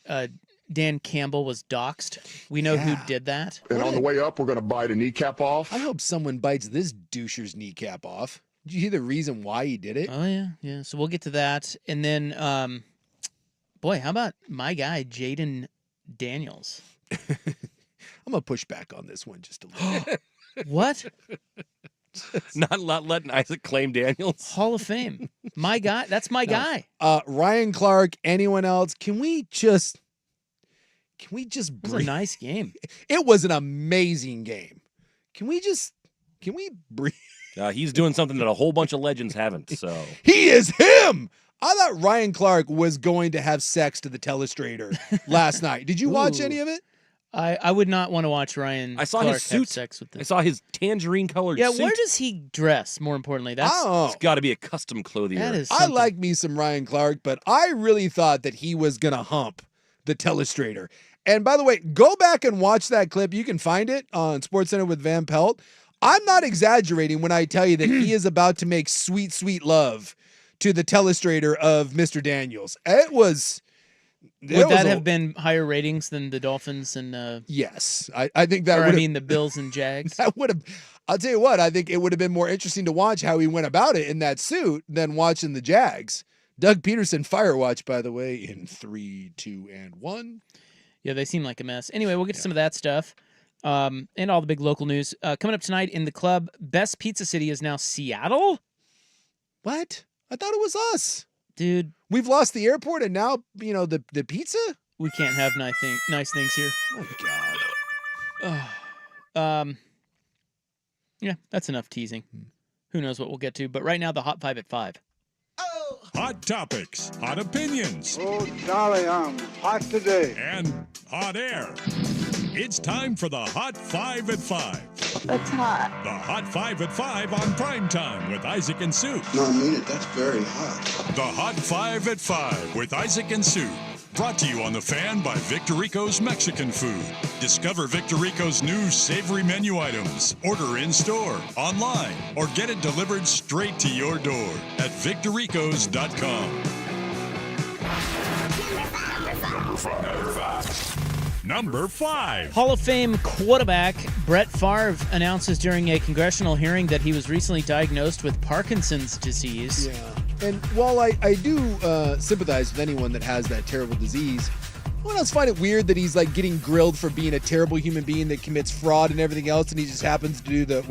I happen to have Parkinson's. At this point, he's looking for any sympathy he can. Most people know he's kind of a piece of garbage. It felt like a little bit of a sympathy thing, and that rubbed me the wrong way. I mean, I wish him all the best, because that's, again, is a terrible disease, and we know that you can contract Parkinson's from head trauma, and Brett certainly has had a lot of it, but I don't know. It just felt like that. Yeah, I'm getting grilled over the fraudulent, the business ventures and all that. But hey, you can't be mad at me because I got Parkinson's. He was testifying about Mississippi state funds earmarked for needy families paying for his investment in a concussion drug called Prevacus. Yeah, and he tried to claim that it was all in good faith and he knew nothing about it. Dude, you are scum. Yeah, he claims he did nothing wrong. He did not know the state money he received was for needy families, and there are no charges against him. But he has Parkinson's. Number 4. I don't want you to have Parkinson's, but you're a terrible human being. Well, the Mariners won last night, and so that puts them at the start of tonight only a game and a half out of a wild card spot. Look out.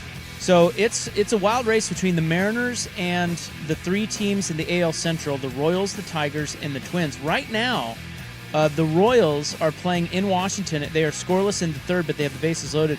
And the Tigers won today, 2-1 over the Rays. So pressure is on the Twins, who are losing to the Marlins 4-0. Dude, the Royals have lost 7 in a row. Yeah, what is happening to your Kansas City Royals? Where's Bobby?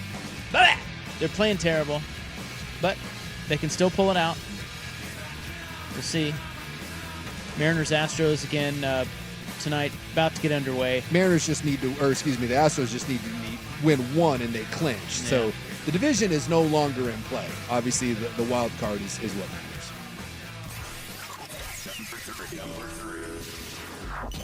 Number 3. The Mountain West is now on the brink of complete dissolution thanks to the Pac-12. UNLV is holding the key, and their decision is expected soon, although we've yet to hear. Yahoo reports that if the Rebels defect to the Pac-12, the Mountain West could cease to exist, meaning no exit fees and other penalties for the dearly departed.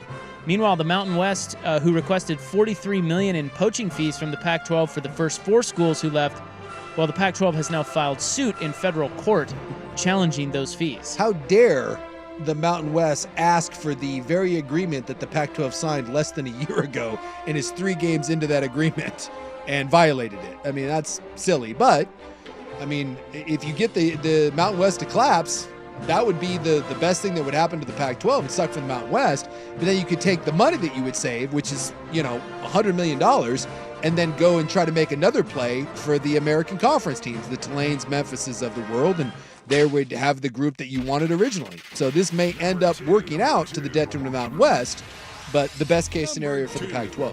We shall see. And if UNLV stays, welcome North Dakota State or Montana. I mean, it's kind of sad. Portland Diamond Project has reached an agreement to buy the long-vacated Zidell Yards property next to the OHSU tram. It's only 33 acres, but that's smaller than where San Francisco placed their ballpark.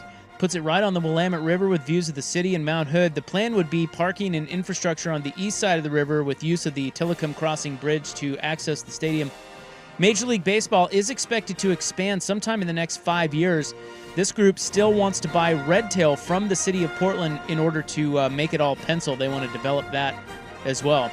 So we had Craig Cheek on earlier. If you want to hear the details of everything, I think it's worthwhile going back and listening. Yeah. I thought he was pretty honest and upfront. If you want to hear where they're coming from, I'd check out that interview. It's on the Odyssey app or 1080thefan.com or all that stuff. Yeah. You can find it. YouTube maybe. There you go. Twitch. Anyway, you listen to this dumb program. Let's do it. That's it, baby. Shut it from the rooftops. Number 1. Number 1. Number one, your Portland Trailblazers stealing the show today. It's kind of been a poorly kept secret. Blazers. But officially broken by one Danny Moran. The Blazers quadruple their broadcast reach in Oregon and Washington with a new TV deal they signed with Sinclair. Now, a lot of people in town thought it was going to be Fox 12, and I happen to think that Fox 12 thought it was going to be Fox 12, but it's KATU. Sinclair's network of stations in the Northwest includes K2 in Portland. It will be called the Rip City Television Network, and that will launch January 1st. That'll be a whole nother channel, but I don't want to confuse everyone. Look, this basically means you can get Blazer games with the cable or satellite service that offers Sinclair stations like K2, or just even if you have an old-fashioned antenna, you'll be able to get the Blazers now. For streaming, they've created Blazer Vision, which is $120 for the season or $19.99 per month beginning November 1st. That can be accessed via NBA.com or the NBA app. And by the way, all the games will be on unless they're nationally televised, and there's one nationally televised game. So you will get 81 games over broadcast television. Yeah. This is the best thing that the Blazers have done in years. It makes total sense. Stop chasing a few pennies on these crappy TV deals where no one can see them. And put this out to the masses. And that's what happens when you lose 60+% of your TV audience. You figure it out. Hey, we haven't been very good in a while. We better make this readily available. So kudos to them for figuring this out. You guys will most likely be able to see all 11 of their wins. They'll have more than 11. 19 and a half, the over-under. 14 of their wins. 19 and a half? Yeah. Yeah, it dipped way down from last year. Ooh. I think, is that right? Was it 19 and a half or is it, maybe it's 22 and a half. It's low enough where my biggest bet of the year last year was the Blazers under, and that thing was a lock. It was a nice payday. Me and Buck have both decided that we are not engaging in the over-under this 21 year. this year. No, way too low. It's way too low. We don't know how much tanking's going to go on for Cooper Flag. At this point, you just stay away. But know the assignment. It's capture the flag. All right, there's your Hot 5 at 5. It's brought to you by Victor Rico's Mexican Food. Discover Victor Rico's new savory menu items. Order in-store, online, or delivered straight to your door at victorricos.com. A little more on the Blazers' new TV deal. And we now know why Dan Campbell, or who, doxed Dan Campbell. We know that now. Yeah, he's an ass. Not Dan Campbell. Dan Campbell is not an ass. I love Dan Campbell. He's great. Yes. All right. We'll be right back on The Fan. And on the way up, we're going to bite a kneecap off. The home of dirt and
All right.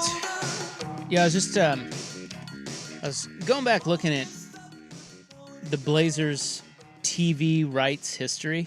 And boy, and you know this better than I, having grown up here.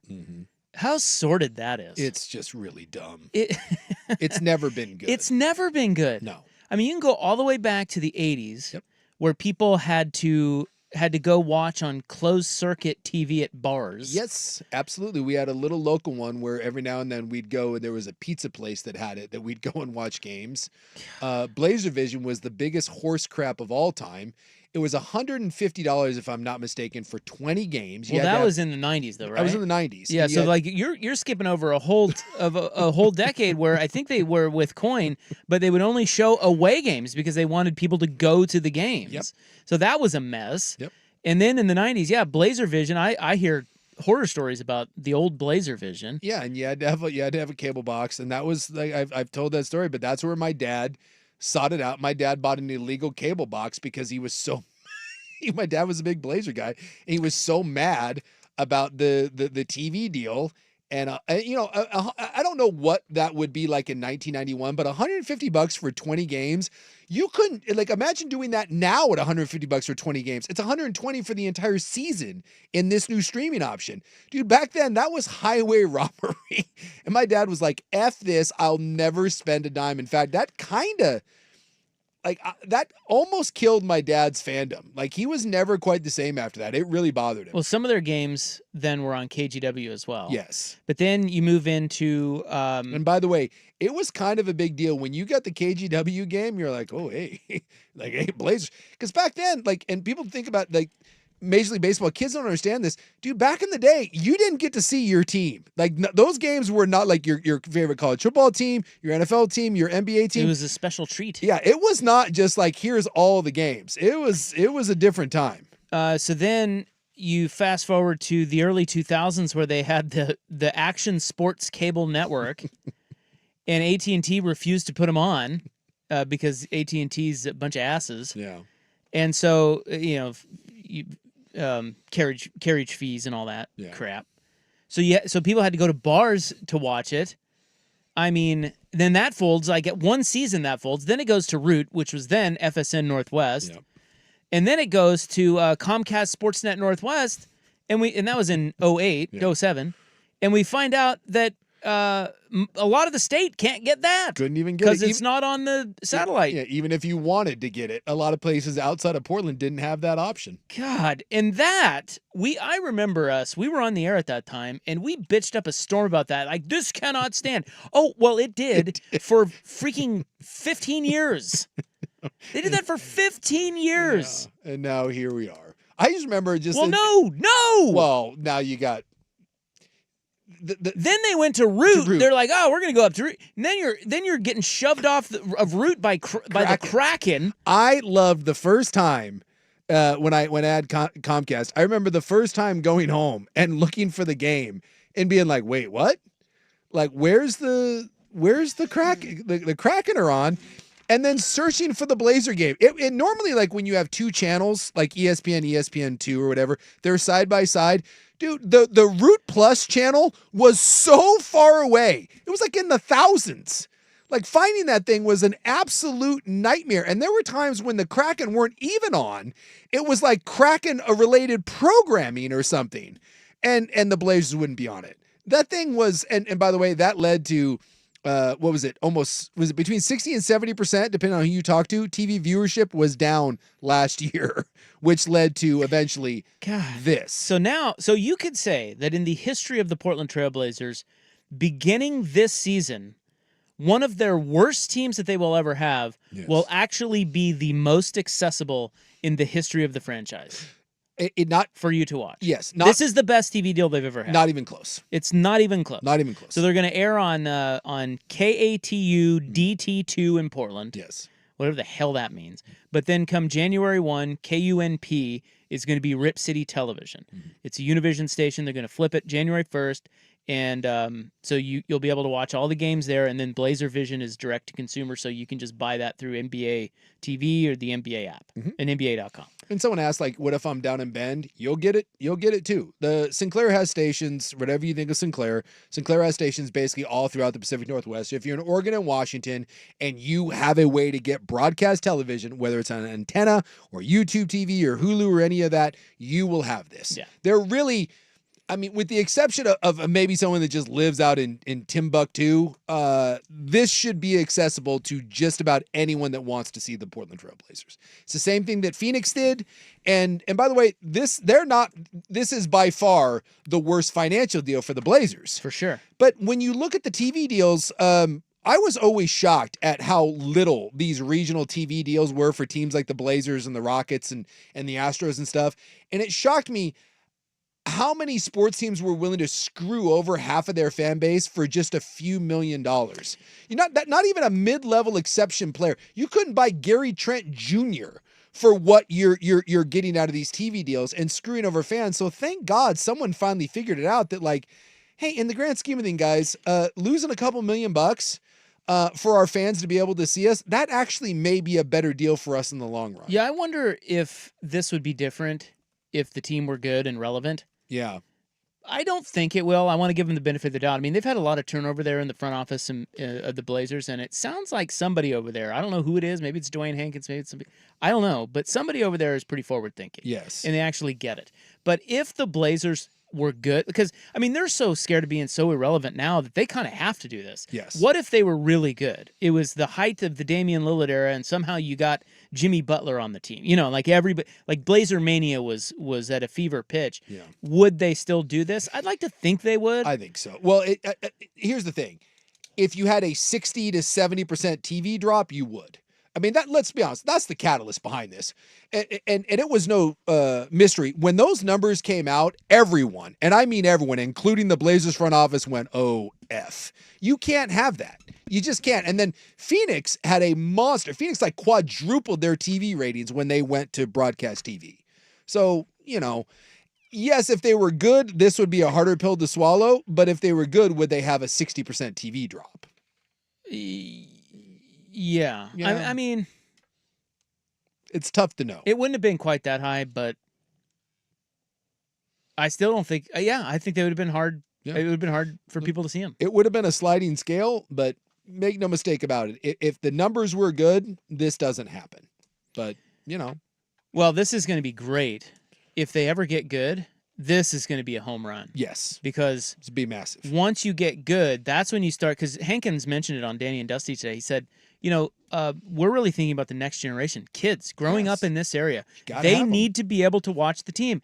And when you get a transcendent player like Damian Lillard that kids want to watch, it has to be easy for them. You can't, like, it's amazing how for the longest time you could be a young kid growing up in Oregon, somewhere in Oregon, maybe even Portland, and you could not watch the team that you want to watch. It's ridiculous. That's insane. Yes. And that's how you lose fans and you lose generations of fans. You do that long enough, you're gone. The city, you don't have a team.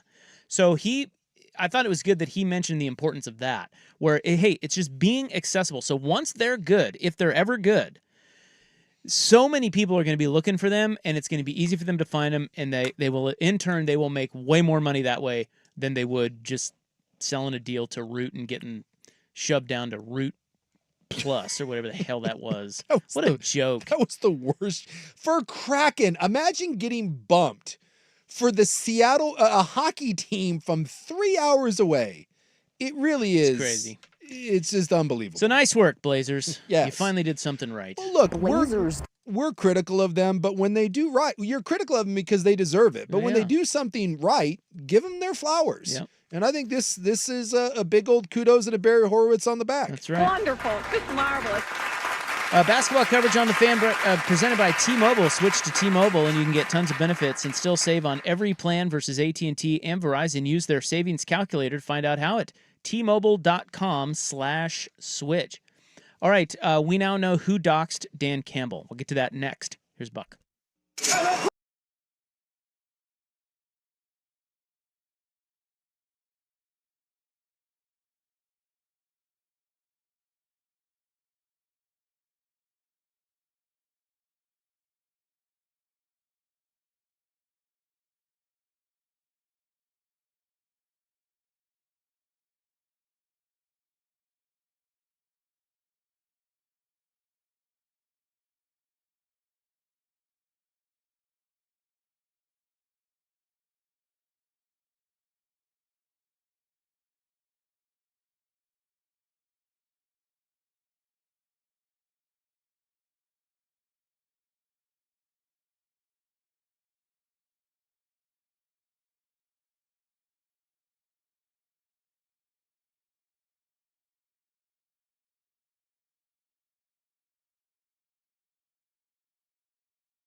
terrific rot drops that there are. Those are good times. Someone, by the way, brings up, we were talking about like the olden days of having to try to watch the Blazers. And yes, I have stood in this line too. People forget that when the Blazers playoff tickets came out, the old G.I. Joes would have an overnight line. You would show up to a G.I. Joe's at like 3:30, 4 in the morning so that you could be in line to buy the best Blazer playoff tickets. All the olden days. God. Kids don't appreciate that. I remember like we did that for concerts too. My first concert I ever saw was Billy Joel, and I slept out overnight at a G.I. Joe's to make sure that I got the best seats possible. Here's a text to the Vancouver Ford text line I'd like to read. It says, loving sports and being a fan of the city in Portland can be pretty doom and gloom sometimes. Not today. Yeah. It's been a damn good day. And if the UNLV thing actually breaks and the Pac-12 kills the Mountain West and gets what they want, I know that's not a great day for the Pac-2, for the Beavs and Cougs, but it would be the best possible outcome at this point. So, it's been a pretty rosy day. Yeah, so it's like 80 degrees outside. It's nice, sunny. Recapping our interview with Craig Cheek, he said basically just the gist of that is that while the city wants a ballpark, like Ted Wheeler mainly, wants a ballpark in Portland, they weren't in love with the Red Tail idea. Yeah. It seems like this is a nice little compromise where the Portland Diamond Project can still try to buy Red Tail from the city. They're working on that, and they can develop that and get some cash flow. But the Zidell Yards, it sounds like Jay Zidell, who's it's the Zidell family that owns that land. Jay's the main dude. It sounds like he's kind of he's just come down on his price over time, and it kind of came back into place right down in there on the water, right by the tram, OHSU, so they can buy that. And he said 3 to 4 weeks out, and then you buy that, you develop Red Tail, the city gets what they want by getting a ballpark in the city, not out at Red Tail, but Portland Diamond Project gets what they want by having the big plot out at Red Tail to develop into whatever it is they can, condos, retail, whatever. And then they get the downtown ballpark right on the water. But he basically said that it was an agreement between the city, that the city's not going to sell your Red Tail without you putting a ballpark in downtown. Lloyd said it doesn't work, so you pivot to this. Everyone gets a win. But I think the other thing that's interesting, he said, is they are in a hurry to get this done before the changeover in city leadership. And so I actually think that's a pretty good deal if you're a fan of baseball, because that kind of puts some things in motion. And, you put some money down, you buy the properties. And he did say that they were willing to buy this, so that they were going to buy this even without a guarantee of getting a Major League Baseball team. So, look, I know a lot of skepticism remains with some people about this, but I think this is a fairly significant step. Be a really cool place for a ballpark, I'll Yes, tell you it that. Man, right on the water down there. Yeah. And then you think about what they're doing over at OMSI and sort of, the infrastructure over there and getting people down there and then foot traffic over to the park. Like it could be a very vibrant, within the next 5 to 10 years, it could be a very vibrant area down there, right on the water, which we've always complained here is like Portland doesn't do anything on their waterfronts. It's really weird. Yeah. But this could be the start of it. Well, and he talked about, maybe having a ferry and you've already got some infrastructure with the bridge, coming in, and there's a max line that goes in front of where the ballpark would be. He said there could be 8 ways you could get to a game at that stadium. Yeah. And that's really cool. And I think, the other thing that's worth mentioning is, the Portland Diamond Project, because people are always going to be like, well, we've heard this before. Of course you've heard this before. They've been trying for years. Yeah. And the point here is that they're still trying. It's just that I think that the thing that may be a little different, it sounds like Portland is kind of trying to figure it out, right? Yeah. Like I, for the longest time, was a skeptic, not because of the Portland Diamond Project. I think that's a really good group. I know they have financial backing, big time financial backing. And I think they're really smart and going about it the right way. It's just dealing with Portland is so tough. Mm-hmm. And I just thought maybe Portland's just not going to get it. They're not going to get it done. Remember when Vera Katz was the mayor? Yeah. This group and Vera Katz probably would have been a good marriage and maybe could have got something done, assuming the timing worked with MLB. But I've always been a skeptic of Portland getting anything done, but I sort of feel like they're starting to shift because of everything that's happened that's been bad for the last 4 or 5 years. You need some wins. They're starting to figure out that bringing Major League Baseball or something like this can really be the catalyst to redefine the city and reinvigorate the city and get people downtown. They need things like this. Well, So I feel like they're starting to get it. I feel like Ted Wheeler has always sort of gotten it, but I think he's getting the rest of the city council and everybody on board, which is why it's important to get this stuff done now pretty damn quick, because a lot of those people are going to be, well, Wheeler's leaving, and city council is going to have some turnover. When you look, I don't know how anyone can say, like, look at what's been done with Providence Park down there with the Timbers, and now the concerts with Foo Fighters, Green Day's coming, all the different concerts. Does anyone think that that's bad for that part of town? I mean, anyone? And now the WNBA jumping both feet into it, and we're renovating Moda Center, we're renovating the Coliseum, which is going on right now. How much money is being dumped into that neighborhood between the Rose Quarter and Lloyd Center by the city and Phil Knight? And now we're doing how much money being dumped into the OMSI area over there. We have the Tillicum Bridge, one of a kind. And now you're potentially talking about having a 33-acre plot developed down there. I know this city took some black eyes, but before that, dude, this was an amazing city, and people talked about it as an amazing city, and it still is.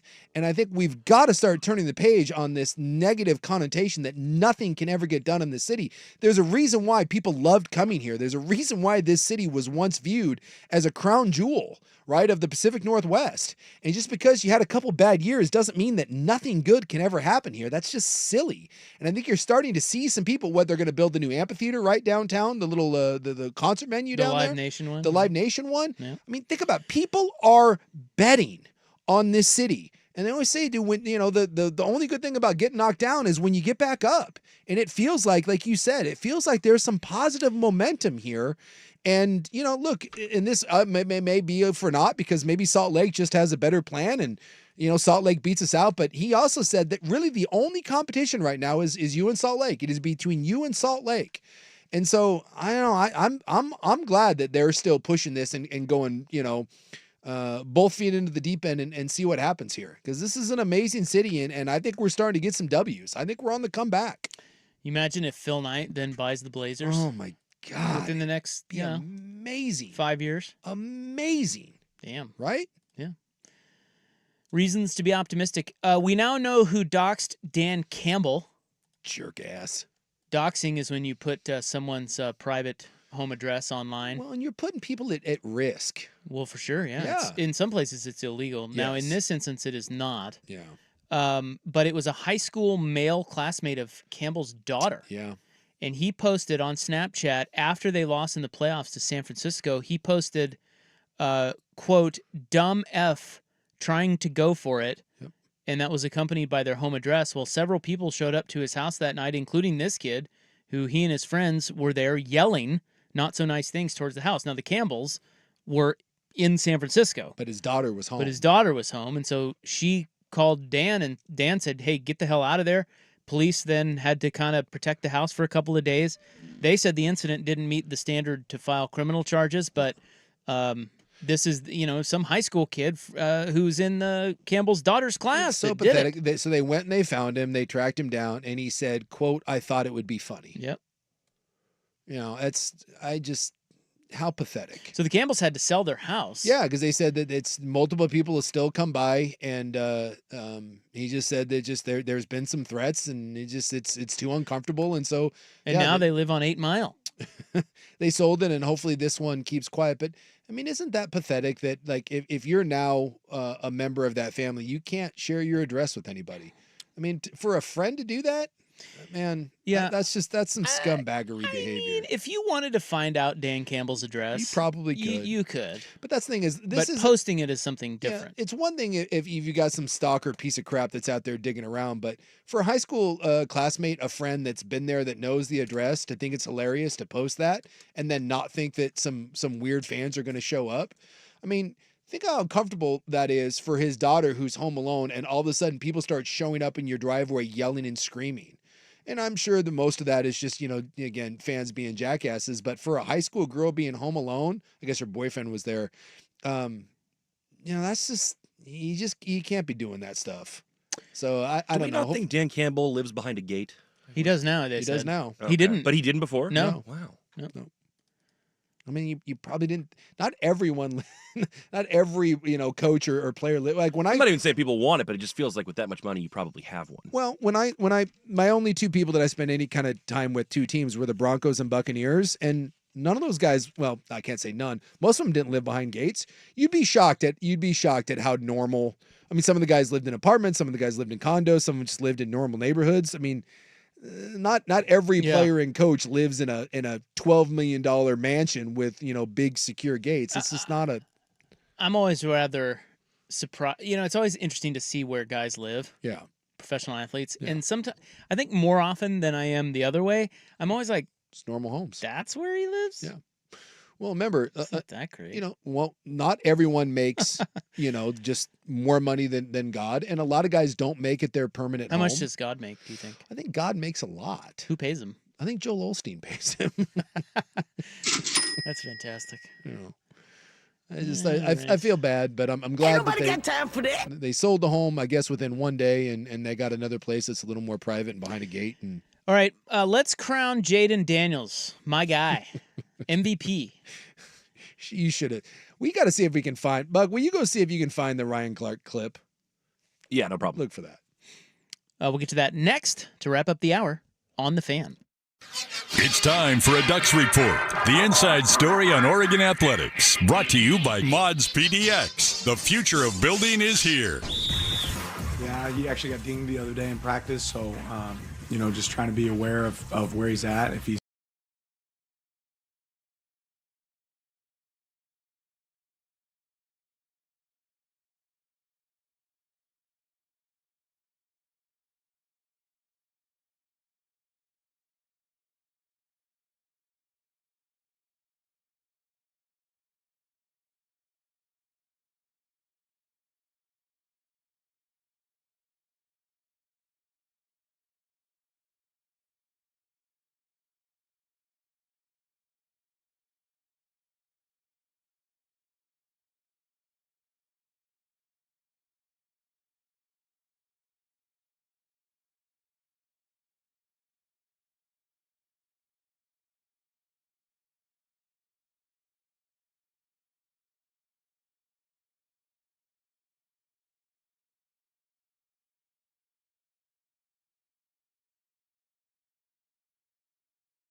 in football since like 1980 something has it happened. So who was the 0-3 team that made it? The Houston Texans. I believe that was Deshaun Watson and company made it. So this is yuck.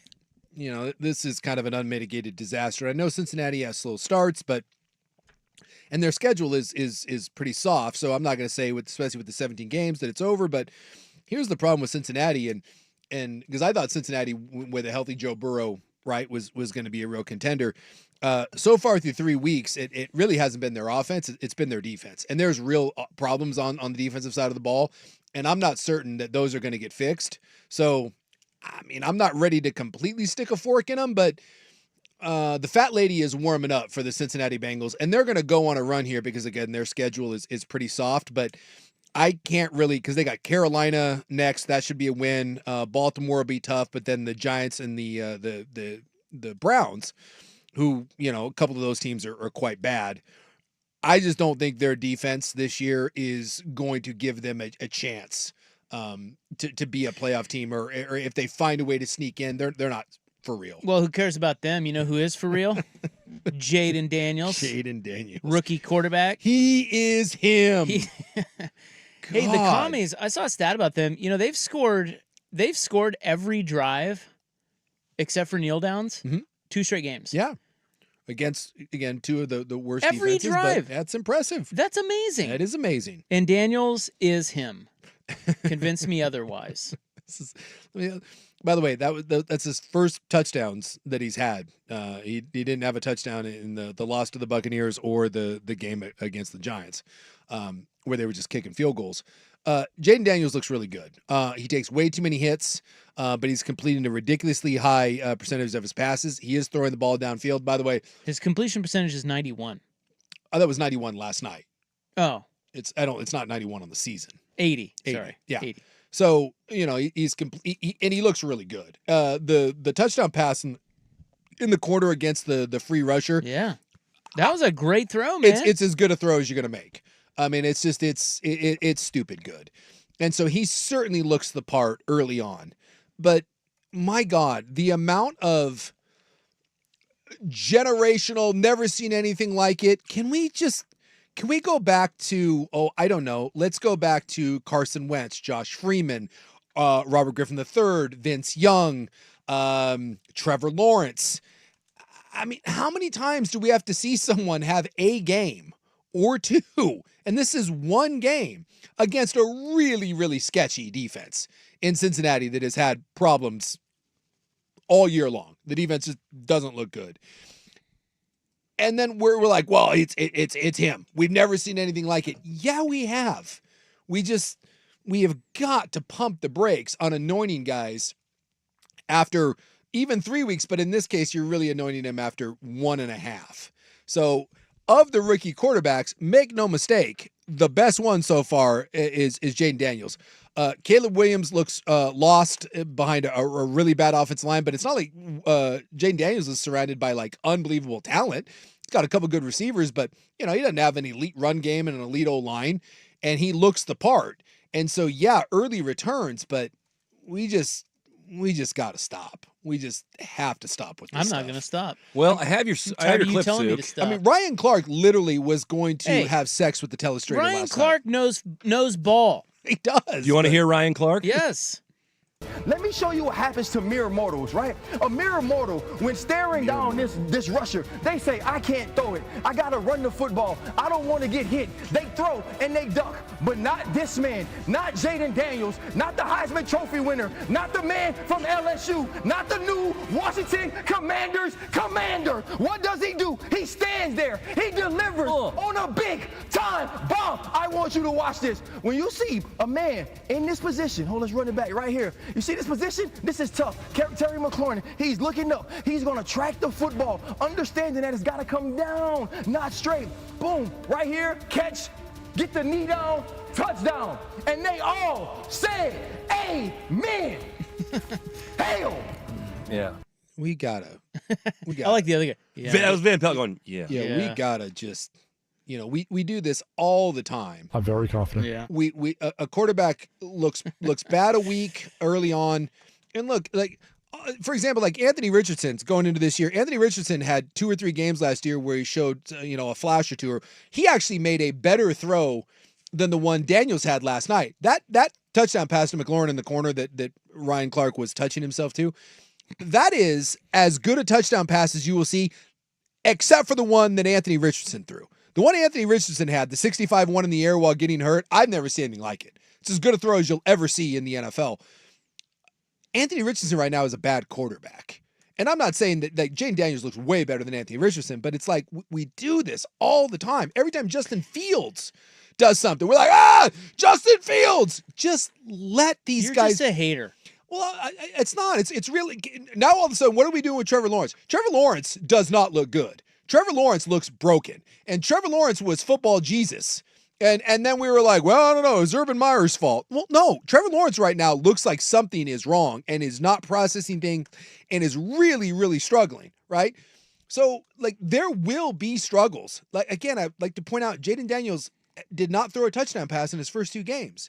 Against the Cincinnati Bengals last night, he did look like football Jesus. That is one of the better games that you will see a player play. And by the way, he needed every one of those because his defense couldn't stop anyone either. But all of a sudden now we're talking about like Washington to the playoffs, not with that defense. And we're like Jaden Daniels is him, the commander's commander, a mere mortal. I mean, my God, the hyperbole that we put on these guys. Look, I'll listen to you over Ryan Clark the second you start dressing like Ryan Clark, okay? Until then, he has my ear, not you. All right, let me just say this for the record. You know who right now is a better quarterback than Jaden Daniels? Like, 3-fold over, and it's not even close, and no one has said a word about him. He right now is playing the quarterback position, not in 1 week, not in 2, in Geno 3 Smith. weeks. Geno Smith, and it's weird to say this, and I'm not saying he's this. I'm saying through 3 games. Because Josh Allen right now is the MVP of the league, correct? Like through Probably, 3 weeks? yeah. No one's playing the position better than Josh Allen. No one says that Josh Allen, unless you're a moron, is better than Patrick Mahomes. The best player in the league every year is that guy in Kansas City, number 15. It's without question. Through 3 weeks, Josh Allen is the best quarterback in the NFL. So I am not saying that he is this, but through 3 weeks, Geno Smith is a top 5 quarterback in the NFL and is without debate. He is playing at a ridiculous high level. But I haven't seen one person drop an amen. I haven't heard one person call him the commander. But with like the commander's commander. Jaden Daniels does it for 1 game. And I think it's unfair to Jaden Daniels because all you're doing, it's like the RG3 thing. It's like you're setting him up for when inevitably the struggle will happen. Trevor Lawrence, you're setting him up for when the struggle does come. Now we have to answer, like, what's wrong with Jaden Daniels? Nothing. He's a rookie. There's going to be some ebbs and flows. Even C.J. Stroud right now, who had the best rookie season of a modern quarterback we've ever seen. And C.J.'s still playing at a pretty high level right now. The Texans offense, it's a little spotty. And I promise you, as good as he looked, there are going to be some struggles coming from Daniels. And we just have to accept that instead of having 1 game. And because it was on Monday night and the other game was a blowout, all the spotlight. But if this game was sandwiched in one of the 7 morning games on Sunday, we wouldn't be doing I want to this. give you the top 6 quarterbacks in QBR for the first 3 weeks, okay? Yeah. Josh Allen is number 1. Yes. His QBR is 133. He's ridiculous. Number 2, Andy Dalton. It's 1. Okay. 1 Number 3, Sam Darnold. And yes, the 3 games has been amazing. Number 4, Derek Carr. Number 5, Jaden Daniels. And number 6, Baker Mayfield. I rest my case. By the way, did you see the Saints offense come crashing down last week? Yeah, I did. But that's okay. Derek will be back. My guy, Derek. I just think it's funny. Look at those names. Yeah. Well, the Dalton one is weird because it's 1 week. Well, Sam Darnold. I mean, if I told you this last year. Nope.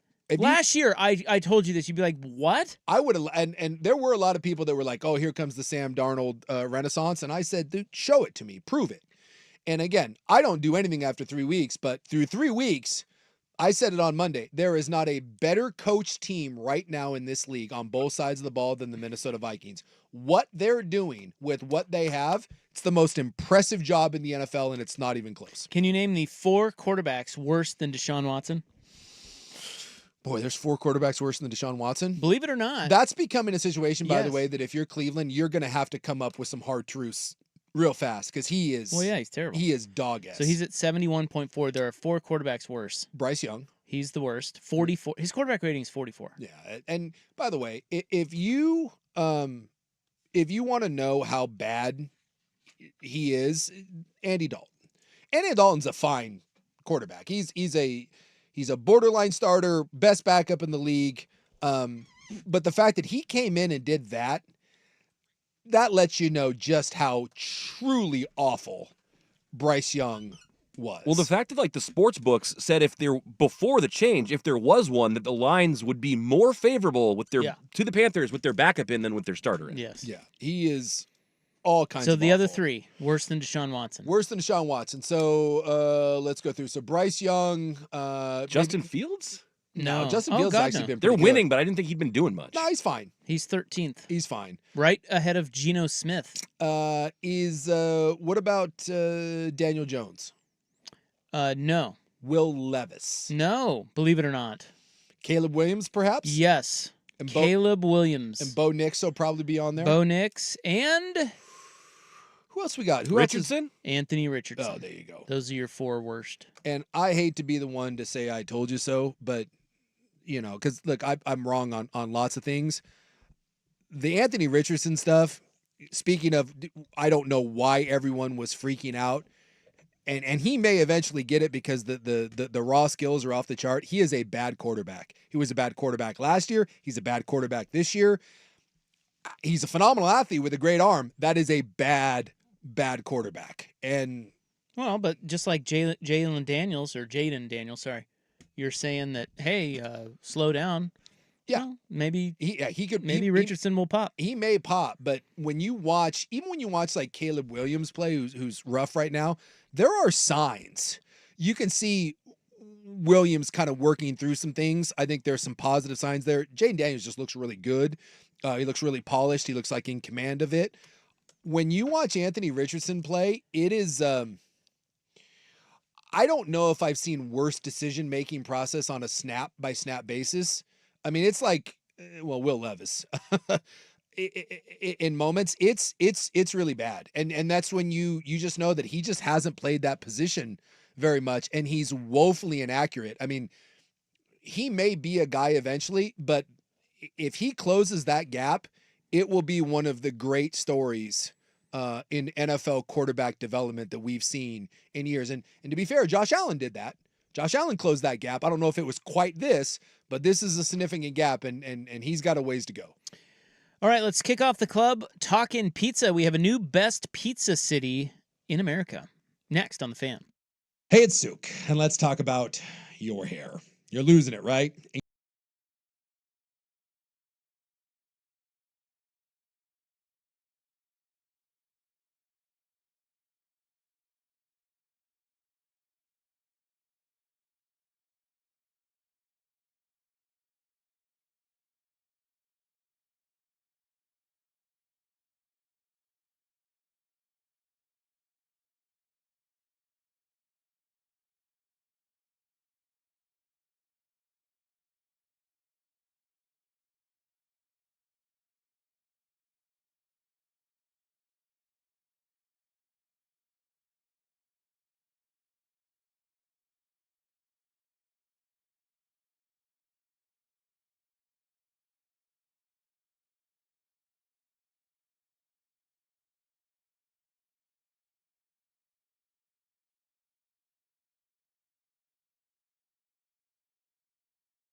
man, Tom's got that headset on. He's doing the Pac-2 games. As there's a drive in a deep left field by Castellanos, it will be a home run.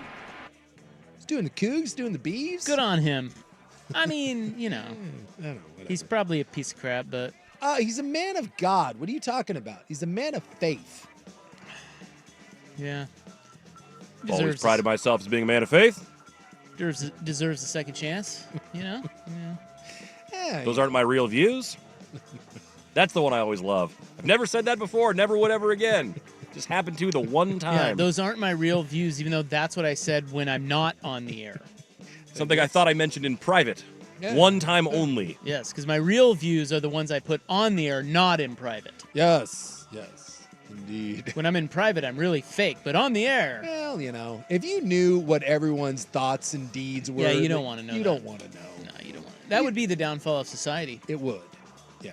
They made what was that? They made a Mel Gibson movie called What Women Want, where Mel gets hit by like lightning or something, or he falls or a bus or something. Doesn't he? He falls. Yeah, he falls into a. I think he falls into the bathtub with a hairdryer, and he gets the electroshock. And then in some sort of weird Marvel X-Men sort of thing, but in a very fun rom-com-y sort of way. Yes, then he can hear what all women think. Yep, you can read their minds. You read their minds. So therefore, he was the sexist pig that just slept with all these women, and he was a misogynist. And then he learns what it's like to be a woman, and he falls in love with Helen Hunt, and everyone happily ever after, right? Well, they made a remake with that with I forget who it was. It was like Tisha Henderson or something. They remade it where a woman, an executive woman, has the same sort of accident, and she gets to read the minds of what men think. Oh yeah, Taraji P. Henson, 2019. What Men Want. You can't make that movie. Like you don't. No. If you had like the Starlink thing where the neurochip where you put in your brain and you could read other people's thoughts, that would be the downfall of society. You do not want to know. I don't think you want to know what's in your wife's mind. You imagine if you could read your wife's mind? Oh my God. Yeah, I just think that's bad. It's all bad, but I think the men is just 8 million times worse. Yes. It would be horrific. And I don't even think women know the half of it. No, not even close. Not even close. If you're a woman listening to this program and you think to yourself, how bad could it be? I want you to look at your husband. I want you to look at your son. Your beautiful son that you think is the greatest thing on earth. And now picture what you think in your mind is the worst thing that he could be thinking about in that moment, and then magnify it by 1,000. And that's probably what's in his mind. Yeah, I don't even think you can think about what he's thinking about. No. You're not in that headspace. No, you're not. He is. And you shouldn't be. And it's bad. Yes. Trust us. It's not, it's all bad. All bad. You don't want it. You ever have that where you're walking around and something pops into your mind and you're like, that's not, why am I even stop that? Yeah, every once in a while. Yeah, you're like, what? Louis C.K. had a bit about this that in part got him canceled.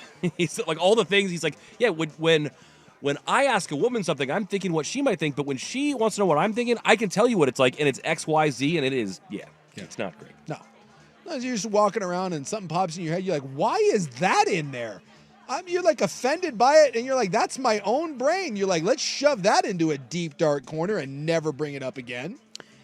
Hey, coming up next, I've got a new pizza list. Pizza's a big thing. Well, in America, it is. Well, pizza's big everywhere. Well, it used to be. The olden days, it was like, New York's got the best pizza. Chicago's pretty good, and Detroit's, third. Okay, and that's it. Nobody else does any pizza anywhere any good at all. Yeah. Besides Pizza Hut. No. And then the buffet is delicious. Pizza the Hut. Boy, I miss the Pizza Hut buffet. But I mean, if you really think about America's pizza game, it's come a long way in the last 25 years. Oh, absolutely. If you think about it. Remember Domino's used to be like, when I was a kid, you got Domino's, it was like a big deal. Well, when we were kids, you youngs out there, pay attention. Yeah. You could get pizza, where I'm from, you could get Pizza Hut or Godfather's. Yeah. And that was it. Yeah. I don't even think we had Domino's until later. It was a big Seriously. deal. It was a big deal when we went to like Shakey's or like Pietro's. You're like, whoa, we're kicking it up a notch tonight, people. I mean, we had Pizza Hut and Round Table. The Round Table was the bougie one. Round Table was the bougie pizza. But my dad didn't like to spring for Round Table. It was like it's like $17 for a large. He's not popping for that. And you had those, or you had the local family spot, but you didn't really have anything artisanal or gourmet yeah. We've gotten wild with the toppings. Although, you know what? The kids will never understand the beauty of going to Round Table and then playing some Double Dragon or Bad Dudes in the back room. Any pizza arcade, those things rule. Get a large pie with your friends, those red checker tablecloths and the big drink cups, pinball machines. Hey Ma, can I get some quarters? My mom had a little change purse just full of quarters for when we went to like a Round Table pizza, so that I could go waste them on 2 levels of Double Dragon because I sucked. Well, anyway, we got to re-rank the cities. And this list has a new number 1. Because we were number 1. A lot of people, on certain lists, we have been number 1. We have great pizza, and a lot of the reason we're number 1 is because of the variety of styles of pizzas we have here. We do have a nice variety. We have a lot. Like, if you asked me to name the best pizza, I honestly don't. I could give you I don't think I could name one. I couldn't There's either. just so many good ones, and it really kind of It's like what your taste is, or what kind of pizza do you like? And what's the price point, right? Like, a Pizza Shoals is the one that kind of pops into my head. Like, that is a really good pizza, but it's expensive and it's a little bougie. I'll bet you there's some people out there. That's not the bang for your buck play. No, if I went to Johnny Six Pack, and I told him, just blue collar guy, people in my family, and I said a Pizza Shoals is the best pizza. You got to get out of Vancouver, come into Portland, we'll take you to the best pizza spot. And I brought him to a Pizza Shoals, and they had to pay for it. I was like, you got to pay for your own pie. I'm guessing that a lot of them would be like, what? I don't want to pay that. And what, can I just get like a pepperoni? And they wouldn't appreciate it. Yeah, what do I need goat cheese for? Yeah. And so it really comes down to like, what's your price point? How bougie are you're looking? Do you want a Pizza Shoals? You going to Shaker? Or do you want something more like Hot Lips? Or, like there's a lot of different variety that you can go with. But the variety is key. We got a lot of good pizza.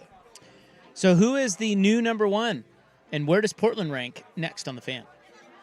The Pack is back. Slowly but surely, the brand of the Pac-12 would start peeling off Mountain West schools, and that's how the Pac-12 survived. Who's invited to the party? They have added Boise State, Colorado State, Fresno State, and San Diego State. Yeah, and don't try to tell someone that's the Mountain West. It's the best of the Mountain West. Talk about it and get the inside story from Portland's sports leader, 1080. Look at us. We're the state conference now, the Pac State. The Fan. Now, here's a quick look at Portland traffic. North 205 before Oregon City got a crash clearing out of lanes. You're backed up from before Stafford Road. Up ahead, 205 is northbound. Slow and go from 26 over the Glen Jackson Bridge. I'm Claire Beverly with traffic. Hey, it's Souk, and I want to do a little myth busting. When it comes to flooring, the big box stores do not have the best price, service, or knowledge, so why would you go there? Divine Surface is locally owned and will flat out beat the big box boys. You won't find LVP installed for $4 a square foot from a guy in an orange vest. Divine Flooring has unbeatable selection, price, and service that you can actually talk to an expert, not someone who happens to be in aisle 72A. So whether it's laminate, carpet, tile, Divine will save you time, money, and hassle. Online at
So good. Now, can I offer up what may be a controversial opinion? Yeah, go for about that. Like, why does it matter what shape it is?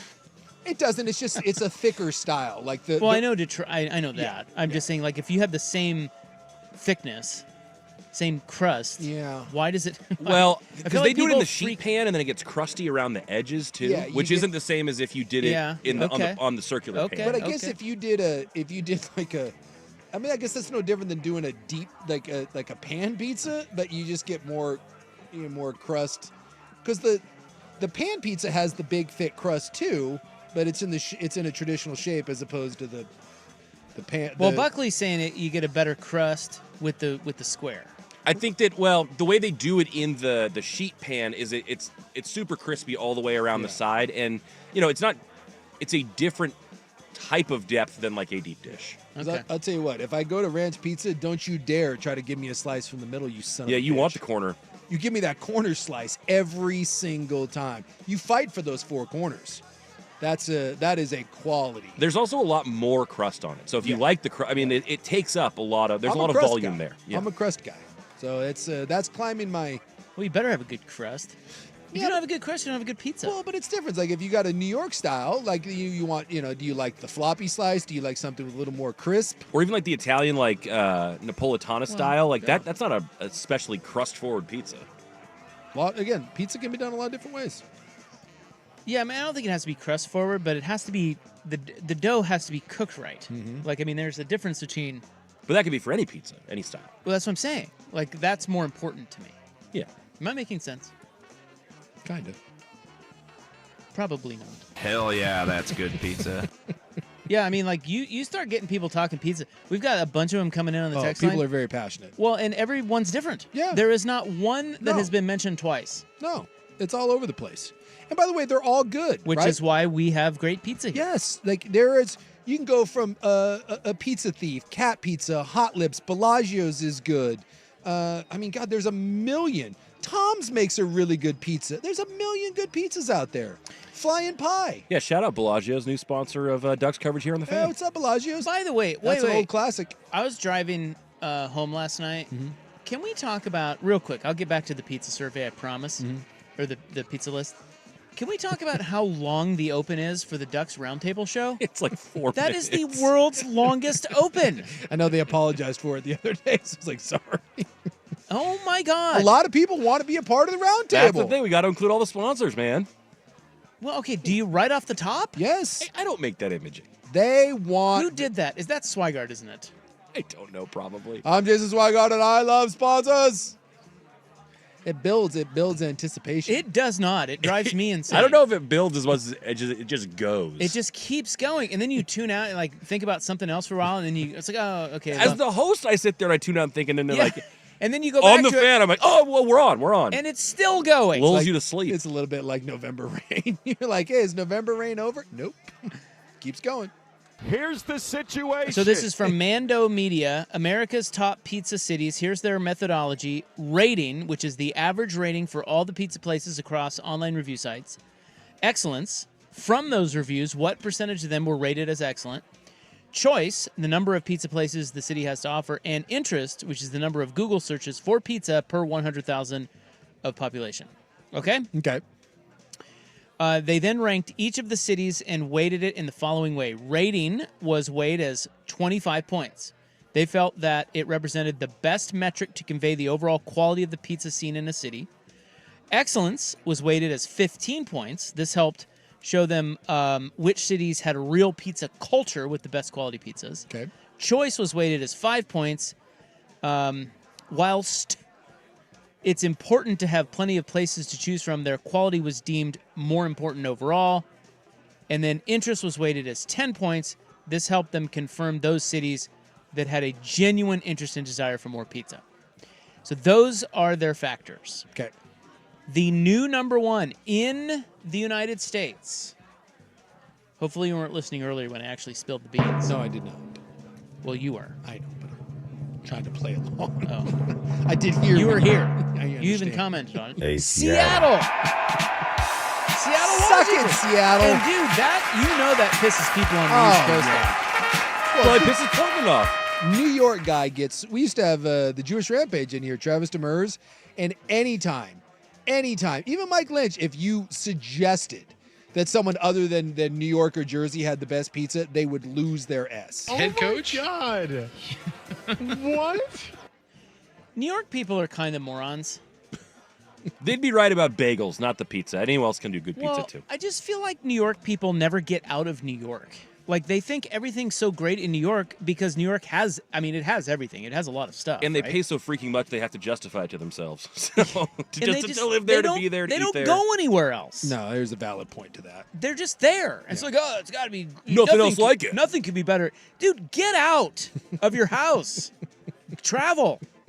There are things better. Yeah. Well, I mean, there's a lot of people that are like that. If you are in your little neck of the woods, you would assume that you're the best. And plus, New York pizza, there's a reputation there. New York has a reputation for being one of the great food cities in America. See, and they will hear otherwise. I think there's just a giant New York bias. There's a giant East Coast bias. Everybody thinks everything's so great in New York, and you hear that so much over time that you just start to say it and believe it. Yeah. Because it may be true about some things, but it's pretty much bullshit about a lot. Like, I'm from Salina. I don't think anything is the best. Yeah, but there's the difference between being from Salina and being Well, from I New know, York but City. let's say Baltimore. Well, they also have us outnumbered. There's 7 million people living know. there, and so if the more of them that say it, the more that the rest of the country has to hear it, and by virtue believe I it. don't know. New York City is one of the best cities in the world, if not the best city. I'm not saying the city is overrated at all. That is a wonderful, wonderful city. But my God, well, not everything there is the best. We do this in general with everything. So, Chicago deep dish, New York floppy style, San Francisco Chinese food, right? Or barbecue. Whether you're in Texas or whether you're in Memphis, Kansas City, whatever. The idea that if you don't live in Kansas City, that no one else knows how to make barbecue. If you're in New York, no one else knows how to make pizza. Yeah, they do. They do. You can get unbelievable deep dish pizza somewhere other than Chicago. It'd be like saying some other state couldn't do a good burger, Exactly. or something. Like it's if the like, I'm a Pequot's guy in Chicago. That's my favorite deep dish that I've ever had. But if whoever started that restaurant opened one in California, guess what? It would be really good pizza. But there'd be people in Chicago that'd be like, nope, not the same. Not the same. Can't have good deep dish in California. Well, New York, they say it's the water. The water. Yeah, the water. That is the thing with the bagels too, specifically. Isn't That's it? what they say. That's right? what they say. I don't know if that's true, but get over yourself. Yes. All right. There are any decent sized city that you go to, right? And I get it. If you go to Salina, Kansas, or like I'm from, when I was in Anchorage, look, you're probably not finding the world's best cuisine in Anchorage, Alaska. Okay, that goes without saying. You find some really good seafood, but at least it's fresh. But if you are in a top 30 market in the United States, even top 40, my guess is that you are going to find a really, really high quality just about whatever food you're looking for. There just will be. You're telling me that from Seattle to San Francisco to Portland to New York to Houston, that those cities all don't have a really good authentic Chinese place, a really good pizza option, and a good Italian joint? Or that like one person from those cultures couldn't possibly live there and figure it out? Right. Like, It's like, come on. It's like somebody mentioned Fran Lebowitz. That's a great example. Yes. I think she's hilarious, and I think I like to listen to her. I think she's funny. But my God, that is such a great example of someone who, and she travels because she does shows and stuff. She's a writer, comedian, type person.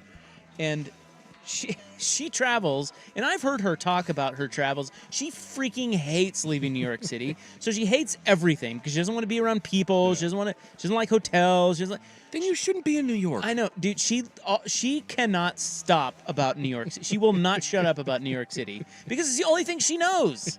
It's the only thing she does and likes. Yeah. And there are certain places that they will dig their heels in, and New York is certainly one of those.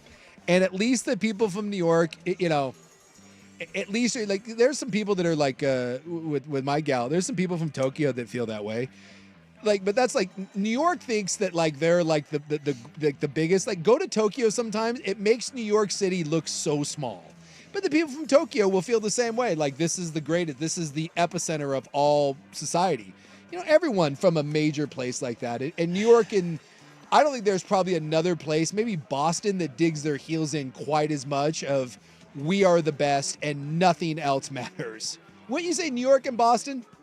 1 and 2 I think in the U.S.? that's two different archetypes. I feel like New York is way more proud of what they have going on than, well, really? I think New York proud- City pride, Boston maybe more like sports pride and like Yeah. dumb street fighting pride. I don't think pride's not the right word. I think that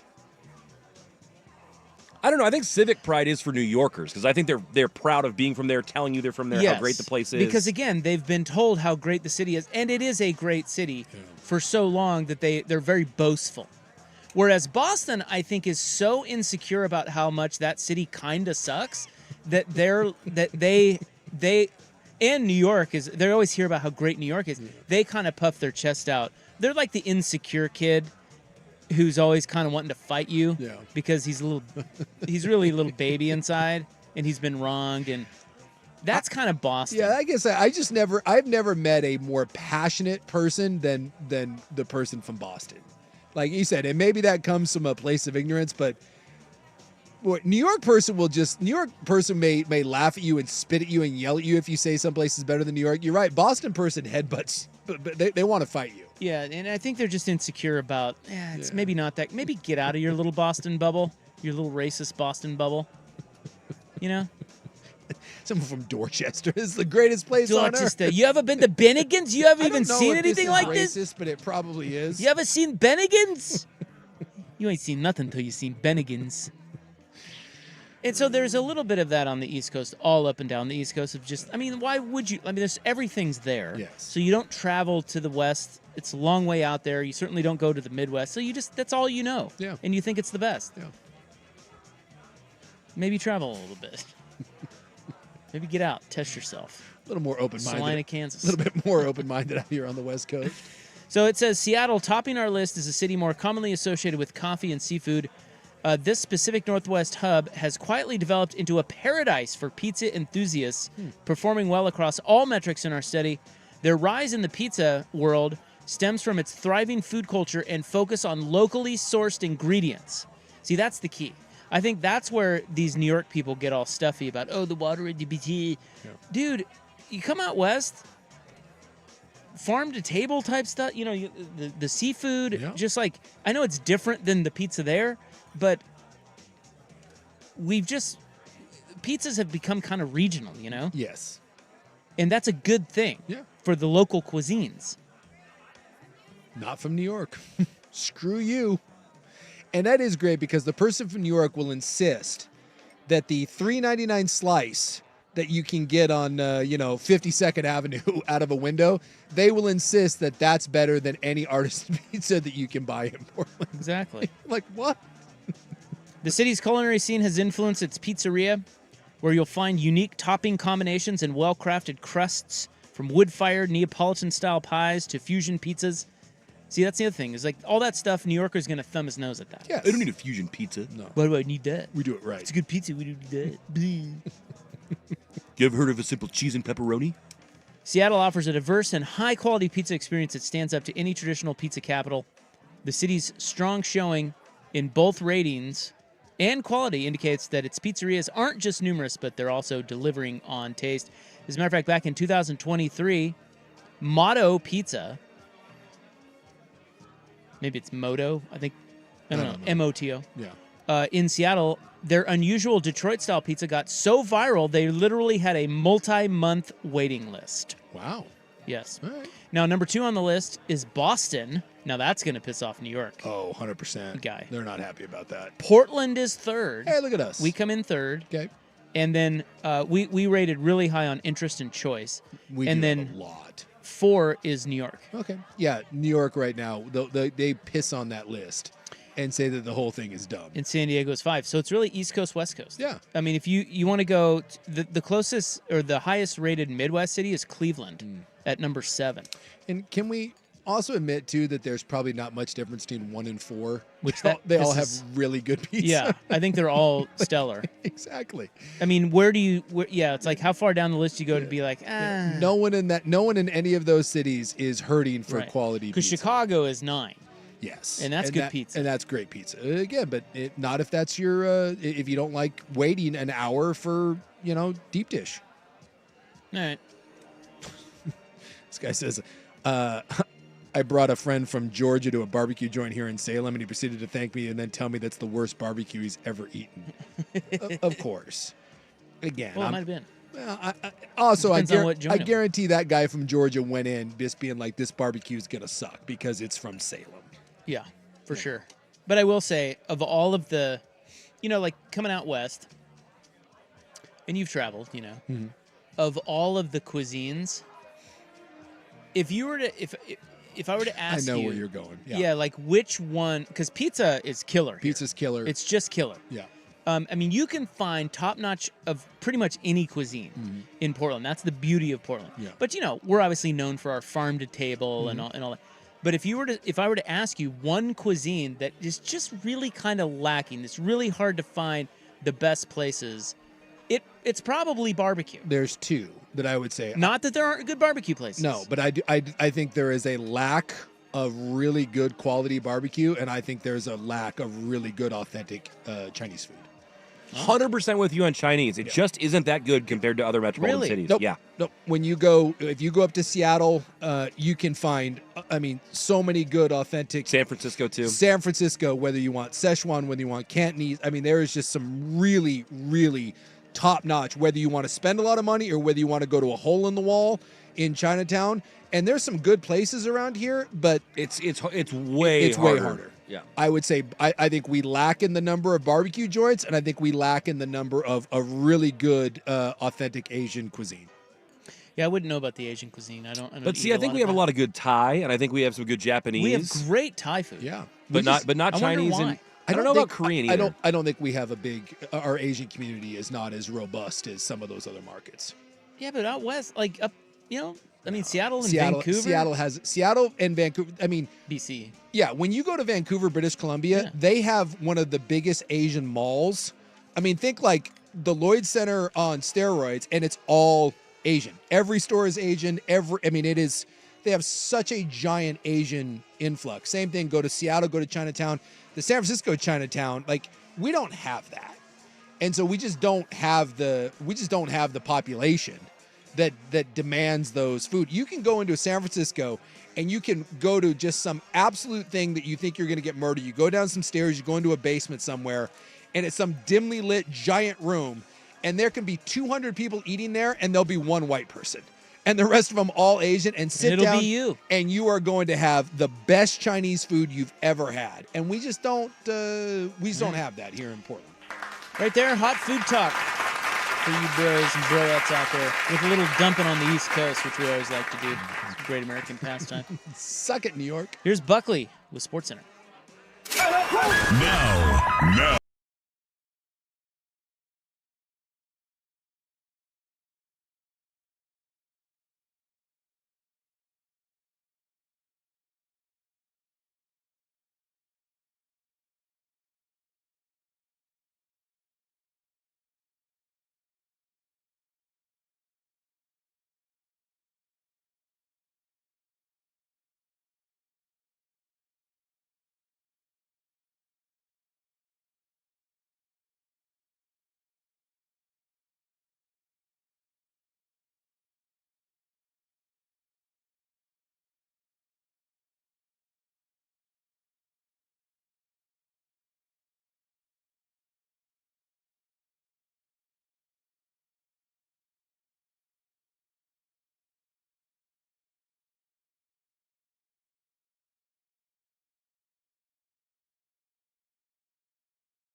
All right. Just looking at TMZ. Saw some harrowing video. Oh, yeah. Well, you were playing it, and I was like, what the hell is that? It sounded like someone was being murdered. They weren't. No, but a dog could have been.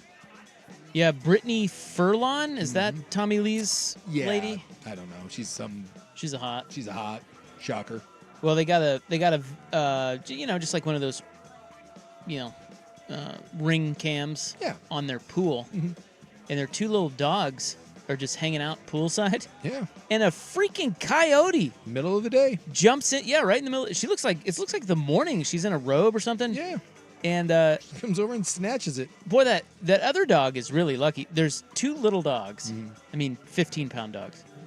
Get yourself a proper dog. And the coyote runs after the first dog, and the first dog's like, "Oh yes, I'm out of here." Deuces. And so then the coyote turns to the other dog, and the other dog's like, "What the hell?" Yeah, I know. And then he grabs the second dog. Not the first dog running off like a coward instead of staying and helping its friend. So then, that thing takes off with the dog, and the lady goes crazy. But apparently, and it's off camera, so you don't get to see this part of it, but apparently she went over the fence and took the dog out of the coyote's mouth. I can't believe she managed to, because once the coyote's over the fence, you figured that coyote would bolt off, but she said she managed to wrestle it away. Crazy. Maybe the dog was making it hard for the coyote and freaking out, I would assume.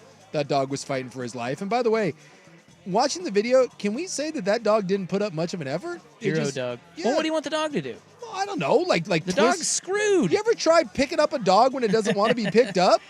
No, but I've also seen those National Geographic videos where it's like it's like the cheetahs hunting the gazelle, and once the gazelle finally realizes it's hooped, it just kind of cowers and takes it. Yeah. Maybe it was a suicide attempt. I really feel like that dog did not care for its own life. The other dog did. The other dog was like, yeah, I'm out. I was a little disappointed in that dog's effort. Yeah, the other one looked like a little wiener dog. Yeah. I don't know what kind of dog this one was. Did you guys see the other viral clip of the ring cam of the Amazon guy knocking himself out, leaving the house when he dropped off the package?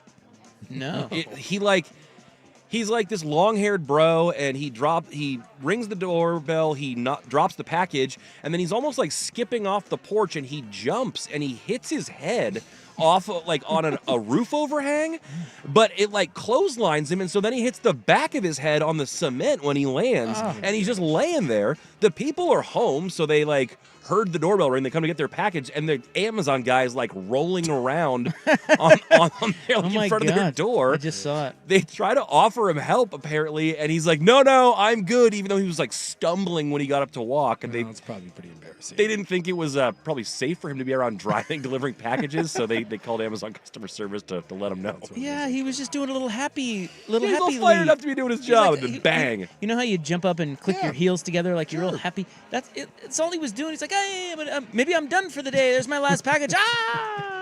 And down he goes. I shouldn't laugh at that because falling sucks. Well, especially hitting your head that hard. Yeah, but falling videos are always funny. His head. Oof. But it just goes to show you, if you do live in an area with coyotes, don't have small dogs. Because we have them in my neighborhood all the time now, coyotes, and people's cats are disappearing left and right, and I hate to tell people, those cats ain't coming back. Well, coyotes are everywhere. I mean, yeah, man, they're all over. We've seen them in our neighborhood. We live right in the middle of the city, and yeah, I've seen them running down particularly in the mornings, I've seen them running down the sidewalk. I only see them at night. A lot of times when I'm driving home, I catch them in the headlights. You know, they and have. I'm assuming they're just roaming the golf course over by me. Yeah, there's a coyote family that lives out at Langdon Farms. Yeah, and one of the bros out there on the oh my god, property, the turf team. You know, what do you call them? Groundskeepers. Yeah, he brings his dog with him. Which, by the way, great. It's a chocolate lab. Mm-hmm. Greatest life for a dog ever. That I can dog. imagine. That dog is out there every day. Just cruises around, right? He plays ball. The guy throws the ball for him, but he just kind of runs around. Kick ass. He jumps on the back of the the gator. Yeah, the gator when he needs to go to the next whatever he's doing. That's a good boy living his best life. I was talking to him one time. I said, "Hey, has that dog ever come face to face with that coyote? Because that coyote's out there all the time. We see it hunting out there in the field." And he was like, "Oh yeah." He goes, there have been a few scary moments where I thought that dog needed to get out of there, and he did. Really? Yeah. A lab? It's a big dog. Yeah, bigger than the coyote. Well, I think what they say with coyotes is they ambush you, right? Like there's one coyote, and then that coyote lures you in, and then the rest of them come charging out. Yeah, it's like the wolf family thing. They try to hunt in packs when they can, and now you're in trouble. They're not very big, so they need a couple of them to be effective. Yeah, this coyote is not very big at all. Yeah, my buddy that lives out on he lives on 100 acres. He loses cats to the coyotes all the time, but the lab, he never worries about the lab. They're eating the cats. I guess my dog is only in my yard, but dude, my dog is like 150 pounds. Like I've never once thought about when we're walking out in the woods, because I always have him off leash. I've never once ever thought about some 25 or 30 pound coyote approaching my dog. But if I had a little one, absolutely. And the one that gets me in the neighborhood is we have the big, I don't know what kind of hawks they are. I'm assuming they're hawks, not eagles. But I see those things eating rabbits and cats all the time. And that thing is gnarly. Like, I mean, this is probably naive on my part, like a dumbass. I always assumed that the bird killed the animal before it started eating it. Wrong. Dude, there's times I'm out like cruising around, out in walking my dog in the woods, or just even walking him on his leash, and it is alarming to see a cat or a rabbit alive as the bird rips it open. You're like, ew. But and then you're like, you don't want to intervene because I don't know. It's They're eating the cats. Well, I mean, save the animal's life. Well, it's it's the bird. I don't even know if that's legal. I don't know. And plus, the animal already seems like it's screwed. Throw a rock at it or something. We'll execute the baby. We just kind of look the other way and like, buddy, we should just keep walking. I see that all the time. And if you got a dog that weighs 10 pounds, dude, that dog is victim weight. They're eating the dogs. They are. It's scary. All right. We got to run. We will wrap it up next on The Fan. Yeah.